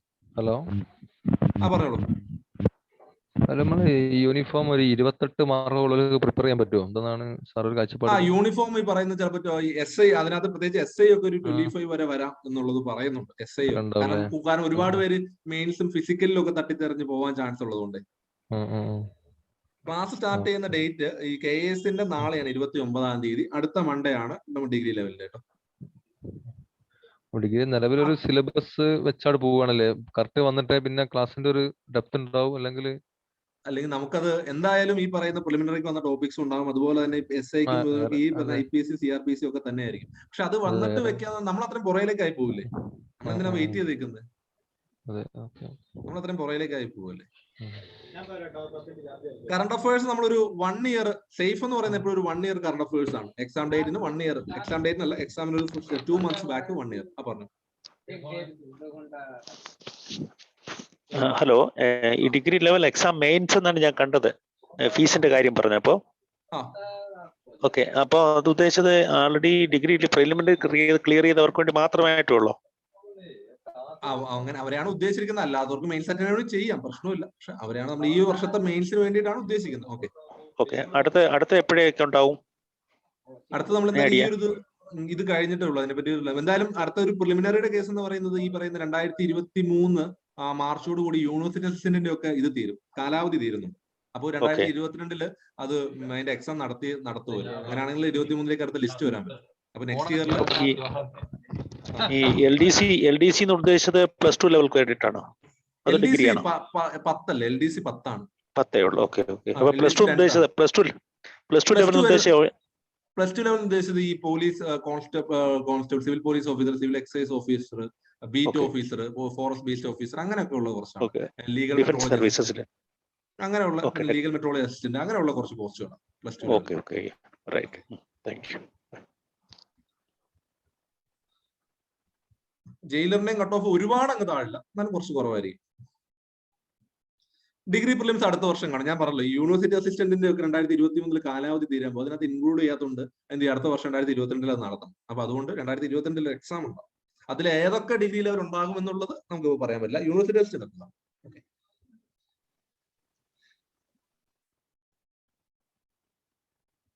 ഒന്ന് രണ്ട് പേര് ഈ പ്രിപ്പറേഷന്റെ ഡീറ്റെയിൽ ഫുള്ള് ചോദിച്ചായിരുന്നു, എങ്ങനെ നമുക്ക് തുടക്കം തൊട്ട് തുടങ്ങാമെന്നുള്ളത്, അല്ലെങ്കിൽ എങ്ങനെ സെൽഫ് പ്രിപ്പയർ ചെയ്യാന്നുള്ളത്. നിങ്ങളൊന്ന് കോൺടാക്ട് ചെയ്ത് കഴിഞ്ഞാൽ അത് കമ്മ്യൂണിക്കേറ്റ് ചെയ്യാം. അല്ലെങ്കിൽ കൂടെ പറയുന്ന ഒരുപാട് സമയം എടുക്കും.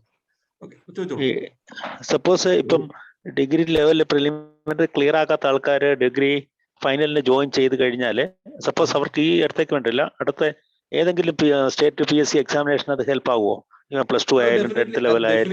ഡെഫിനറ്റ്ലി സ്റ്റേറ്റ് PSC അടുത്ത PSCയുടെ പ്രിലിമിനറിക്ക് ആയിരിക്കും നിങ്ങൾക്ക് യൂസ്ഫുൾ ആവും. പ്രിലിമിനറി മാത്രമല്ല, ഏത് ലെവൽ എക്സാം ആണെങ്കിലും അതെ, ഒരു പരിധി വരെ ഓൾമോസ്റ്റ് എല്ലാം തന്നെ നിങ്ങൾക്ക് അത് യൂസ്ഫുൾ ആയിരിക്കും. ഓക്കെ ഓക്കെ ശരി. ഈ കറണ്ട് അഫയേഴ്സ് നോട്ട്സ് പ്രൊവൈഡ് ചെയ്യോ അതോ നമ്മൾ പ്രിപ്പയർ ചെയ്യണോ? എങ്ങനെ കറണ്ട് അഫയേഴ്സ് ആ സബ്ജക്റ്റുമായിട്ട് ബന്ധപ്പെട്ട് വന്നിരിക്കുന്ന നമ്മൾ ആ ക്ലാസ്സിൽ തന്നെ കുറെ പറഞ്ഞു. ആ ക്ലാസ്സിൽ തന്നെ പറഞ്ഞു. മന്ത്ലി കറണ്ട് അഫയേഴ്സ് അല്ലാതെ ഇല്ല, അങ്ങനെ ഇല്ല, ഇല്ല അങ്ങനെ ഒരു എക്സ്ട്രാ ഇതായിട്ടില്ല. നിങ്ങൾക്ക് ആ ക്ലാസിന്റെ ഒപ്പം തന്നെ അങ്ങ് കവർ ചെയ്ത് പോകും ആ ടോപ്പിക്സ്. അതിനൊപ്പം ഇപ്പൊ ജോഗ്രഫിയുടെ ആണെങ്കിൽ നിങ്ങൾക്ക് അതിന്റെ ഒപ്പം അത് കവർ ചെയ്ത് പോകും. പൊളിറ്റി ആണെങ്കിൽ അതിന്റെ ഒപ്പം കവർ ചെയ്യും.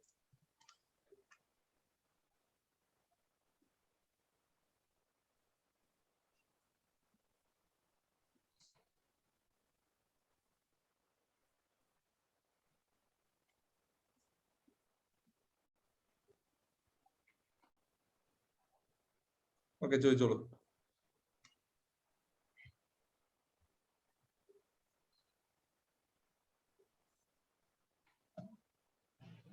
ചോദിച്ചോളൂ. സോ അപ്പൊ അങ്ങനെയാണെങ്കിൽ നമുക്ക് സെഷൻ വൈൻഡ് അപ്പ് ചെയ്യാം.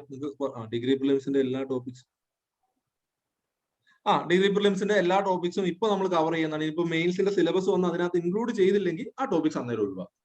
ഇപ്പൊ നമ്മൾ കംപ്ലീറ്റ്ലി ഇൻക്ലൂഡ് ചെയ്ത് തന്നെയാണ് പോകുന്നത് കേട്ടോ. തിരുത്തി ഇപ്പൊ സിലബസ് മെയിൻ സിലബസ് വന്ന് അതിനകത്ത് ഏതെങ്കിലും ടോപ്പിക്സ് ഒഴിവാക്കിയാൽ നിങ്ങൾ ഞാൻ ഏത് സബ്ജക്ട് ഇപ്പൊ കേരള ജോഗ്രഫിയാണ് ഞാൻ പറഞ്ഞല്ലോ. ഞാൻ ഒരുപാട് ബുക്സ് അല്ലെങ്കിൽ ഒരുപാട് നെറ്റും സൈറ്റും അതുപോലെ തന്നെ ഗവൺമെന്റ് റിപ്പോർട്ടും ഒക്കെ സെർച്ച് ചെയ്തിട്ടാണ് ഞാൻ KS എന്നുള്ള കേരള ജോഗ്രഫിയുടെ മെറ്റീരിയൽ ഉണ്ടാക്കിയത്. ആ സമയത്ത് ഒരു ഇൻഡിവിജ്വൽ ആയിട്ട് ഒരു ബുക്ക് എനിക്ക് കിട്ടിയിട്ടില്ല. ഞാൻ ഇവിടെ നോക്കിയിട്ട് എനിക്ക് കിട്ടിയിട്ടില്ല കേരള ജോഗ്രഫി. അപ്പൊ അങ്ങനെയുള്ള കാര്യം ഇപ്പൊ ഈവൻ ഇപ്പൊ ജോഗ്രഫിക്ക് ഞാൻ ക്ലാസ് എടുക്കുന്നതാണെങ്കിൽ ഞാൻ ജോഗ്രഫി ആയിരുന്നു സിവിൽ സർവീസിന് എന്റെ ഓപ്ഷൻ. അപ്പൊ അങ്ങനെയുള്ള ബുക്സ് ആണ് ഞാൻ റെഫർ ചെയ്തിരിക്കുന്നത്. അപ്പൊ നിങ്ങൾക്ക് ഈ പല സബ്ജക്ട്സ് എടുക്കുന്നവര് ഈ പലരും ഈ സിവിൽ സർവീസ് പ്രിപ്പയർ ചെയ്ത ആളുകൾക്ക് അപ്പൊ അവരുടെ ഓപ്ഷണൽ സബ്ജക്ട്സ് ആയിട്ട് പഠിച്ച കാര്യങ്ങളാണ്. അപ്പൊ ആ റെഫറൻസ് നിങ്ങൾക്ക് ആ റെഫറൻസിന്റെ ആവശ്യമില്ല. ഓക്കെ സാർ, ഈ KSന്റെ കേരള കോഴ്സ് ഇല്ലേ, അത് ഈ വീക്കെൻഡ്സ് വെച്ച് മാത്രം കംപ്ലീറ്റ് സിലബസ് കവർ ചെയ്യാൻ പറ്റുമോ? ചെയ്യാൻ പറ്റും. ഓക്കെ.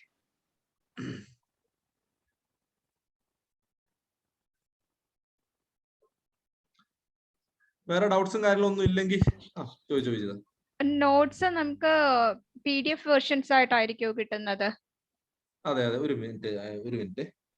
ഒന്ന് PDF വേർഷൻ ആയിട്ടാണ് കിട്ടുക. നിങ്ങൾക്കിപ്പോ ജോഗ്രഫി PPT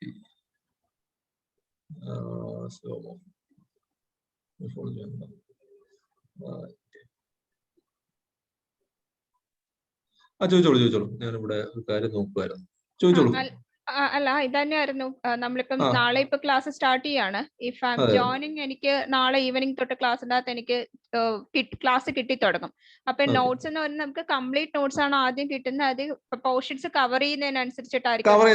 ഇപ്പൊ നോക്ക്, ഇപ്പൊ ഒരു ഫോർ എക്സാമ്പിൾ ഇപ്പൊ ഇത് ആക്ച്വലി ഇത് ജോഗ്രഫിയുടെ ലാൻഡ് ഫോംസ് എന്ന് പറയുന്ന ടോപ്പിക്കിന്റെ നിങ്ങൾക്കുള്ള ക്ലാസ് എടുക്കാൻ യൂസ് ചെയ്യുന്നത് ഇതാണ്. ഇതാണ് നിങ്ങൾക്ക് നോട്ട്സ് ആയിട്ടും പ്രൊവൈഡ് ചെയ്യുന്നത്. ലാൻഡ് ഫോംസ് എന്നാണ്. ഇതായിരിക്കും നിങ്ങൾക്ക് നോട്ടായിട്ടും പ്രൊവൈഡ് ചെയ്യാം. Okay, thank you. LD clerk +2 ഇല്ലേ? എന്തോ LD ക്ലർക്ക് ക്വാളിഫിക്കേഷൻ +2 ഇല്ലേ? എന്തോ കേട്ടില്ല. LD ക്ലർക്ക് ക്വാളിഫിക്കേഷൻ +2 ഇല്ലേ സർ? LD 10th അല്ലേ? 10th ആണ്. LD 10th ആണെന്നാണ് എന്റെ വിശ്വാസം, അല്ലെ? ബാക്കിയുള്ളവർക്ക് ആർക്കെങ്കിലും കൺഫർമേഷൻ ചെയ്യാൻ പറ്റുമെങ്കിൽ. അതെ, 10th ആണ്. ഇപ്പൊ നടന്നത് ഇപ്പൊ ലാസ്റ്റ് കഴിഞ്ഞ ദിവസം എന്തോ അതിന്റെ മെയിൻസ് നടന്നില്ല, ഒരു മാസം ഒരാഴ്ചയോ സംതിങ് മുമ്പ്. അപ്പൊ ഈ +2 ലെവൽ മെയിൻ ഇത് എക്സാം VEO +2 അല്ലേ? VEO ഏതാ? VEO 10th ആണ്. VEO ഓഫീസർ 10th ആണ്. പഴയ വില്ലേജ് എക്സ്റ്റൻഷൻ ഓഫീസറിന്റെ അത് തന്നെയല്ലേ വില്ലേജ് ഫീൽഡ് ഓഫീസർ ആയിട്ട് വരുന്നത്? അത് തന്നെയാണെന്ന് എന്റെ വിശ്വാസം. അതും 10th ആണ്. VEO അത് 10th ആണ്. അപ്പൊ ഈ ഡിഗ്രി ഹോൾഡറിനൊന്നും അത് എഴുതാൻ പറ്റില്ലല്ലോ? അത് എഴുതാലോ. ഡിഗ്രി നിങ്ങൾ ഓവർ ക്വാളിഫൈഡ് അല്ലേ? ഡിഗ്രി ഉള്ള ആൾക്ക് ഈ പറഞ്ഞ ഏതൊരു എക്സാം എഴുതാലോ. 10th ഉള്ള മാത്രം പാസ്സായാൾക്ക് ഡിഗ്രി എഴുതാൻ പറ്റില്ല എന്നല്ലേ. ഓക്കെ, ഈ സ്റ്റഡി മെറ്റീരിയൽ കൊണ്ട് ബാങ്ക് ടെസ്റ്റിന് ഹെൽപ്പ് ചെയ്യോ? ആരെ? Bank test, bank PO, probationary officer, bank clerk. ബാങ്കിനെന്ന് പറയുന്ന അവർ മാത്സും റീസണിങ് ഇംഗ്ലീഷും വളരെ ഇന്റൻസീവ് ആയിട്ട് പ്രിപ്പയർ, അതിന് വളരെ ഫാസ്റ്റ് ആയിട്ട് പ്രിപ്പയർ ആണ്. അത് നമ്മുടെ അത്രയും ഡീറ്റെയിൽ ആയിട്ട് നമുക്ക് ആവശ്യമില്ല. ഓക്കെ. അപ്പൊ അതിനുള്ള കോച്ചിങ് ഇൻസ്റ്റിറ്റ്യൂട്ട് കൊടുക്കുന്നുണ്ടോ? എമിനന്റ് കൊടുക്കുന്നുണ്ടോ? ഇല്ല. ബാങ്കും SSC ഒന്നുമില്ല. ബാങ്ക് SSC ഒന്നുമില്ല. UPSC PSC മാത്രമേ. Okay. Okay, right. Thank you. LGS degree ഉള്ളവർക്ക് LGS എഴുതാൻ പാടില്ല. റെക്കമെൻഡ് ചെയ്യാൻ പറ്റും. എന്തോ അല്ല, ഓക്കെ, ഡിഗ്രി ഉള്ളവർക്ക് LGS എഴുതാൻ പറ്റില്ല എന്നാണോ? അല്ല, ഒരാൾ കമന്റ് ഇട്ടു. എനിക്ക് അതാണ് ഞാൻ നോക്കിയത്. എനിക്ക് അത് അത്ര അറിയില്ല കേട്ടോ. ഞാൻ നോക്കിയിട്ടില്ല. ഇനി അങ്ങനെ ഉണ്ടോ എന്ന് എനിക്കറിയില്ല. ഓക്കെ. ഈ ബാങ്ക് കോച്ചിങ്ങിന് കൊടുക്കുന്ന ഇൻസ്റ്റിറ്റ്യൂട്ട്സ് അറിയാമോ? ഏതെങ്കിലും നല്ല ഇൻസ്റ്റിറ്റ്യൂട്ട് കേരളത്തിൽ? ബാങ്ക് കോച്ചിങ്ങിന് ഇപ്പൊ കൊല്ലത്ത് ഏതൊക്കെ ഇൻസ്റ്റിറ്റ്യൂട്ട്സ് ഉണ്ട്? പിന്നെ ഇവിടെ ടൈം ഇങ്ങനെയുള്ള ഇൻസ്റ്റിറ്റ്യൂട്ട്സ് കേട്ടിട്ടുണ്ട്. ഓക്കെ. ഓ, ലാസ്റ്റ് ഗ്രേഡ് ഒരിക്കലും ഡിഗ്രി ഉള്ളവർക്ക് എഴുതാൻ പറ്റില്ല അല്ലെ? ഓക്കെ. അല്ല, ഇവിടെ ഒരു കമന്റ് വന്നത് വായിച്ചു. ഓക്കെ.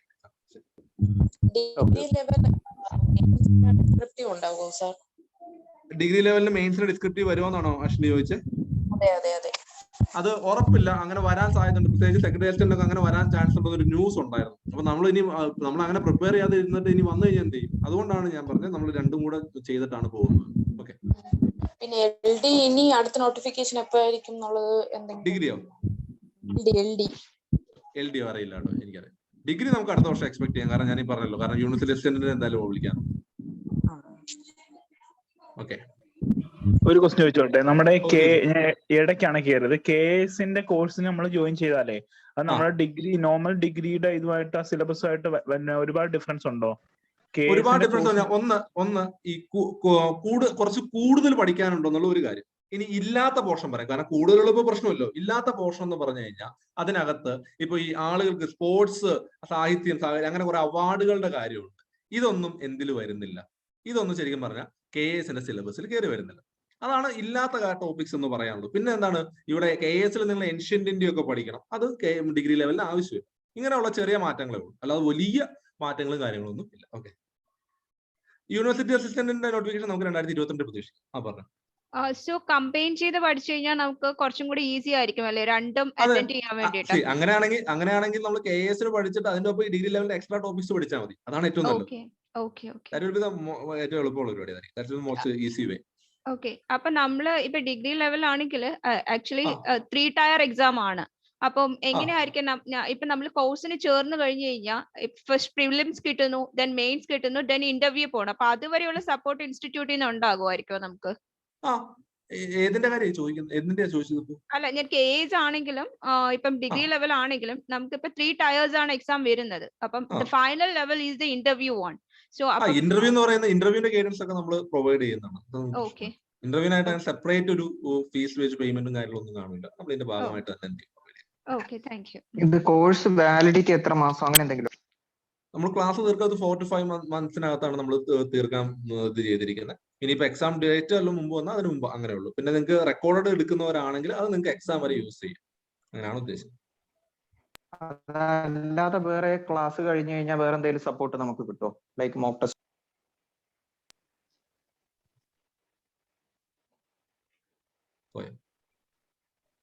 ഡിഗ്രി ലെവലിൽ എല്ലാ പോസ്റ്റിനും ഇന്റർവ്യൂ ഉണ്ടാവാനുള്ള ചാൻസസ് ഉണ്ട്. ഉണ്ടാവും. ഓക്കെ. അങ്ങനെയാണെങ്കിൽ നമുക്ക് സെഷൻ വൈൻഡ് അപ്പ് ചെയ്യാം. ഓക്കെ. കുറെയൊക്കെ നിങ്ങളുടെ ഡൗട്ട്സ് ക്ലിയർ ചെയ്യാൻ പറ്റി എന്നുള്ളത് വിശ്വസിക്കുന്നു. Okay. Thank you. Okay. Good night. Good night. Thank you, sir. Thank you, sir.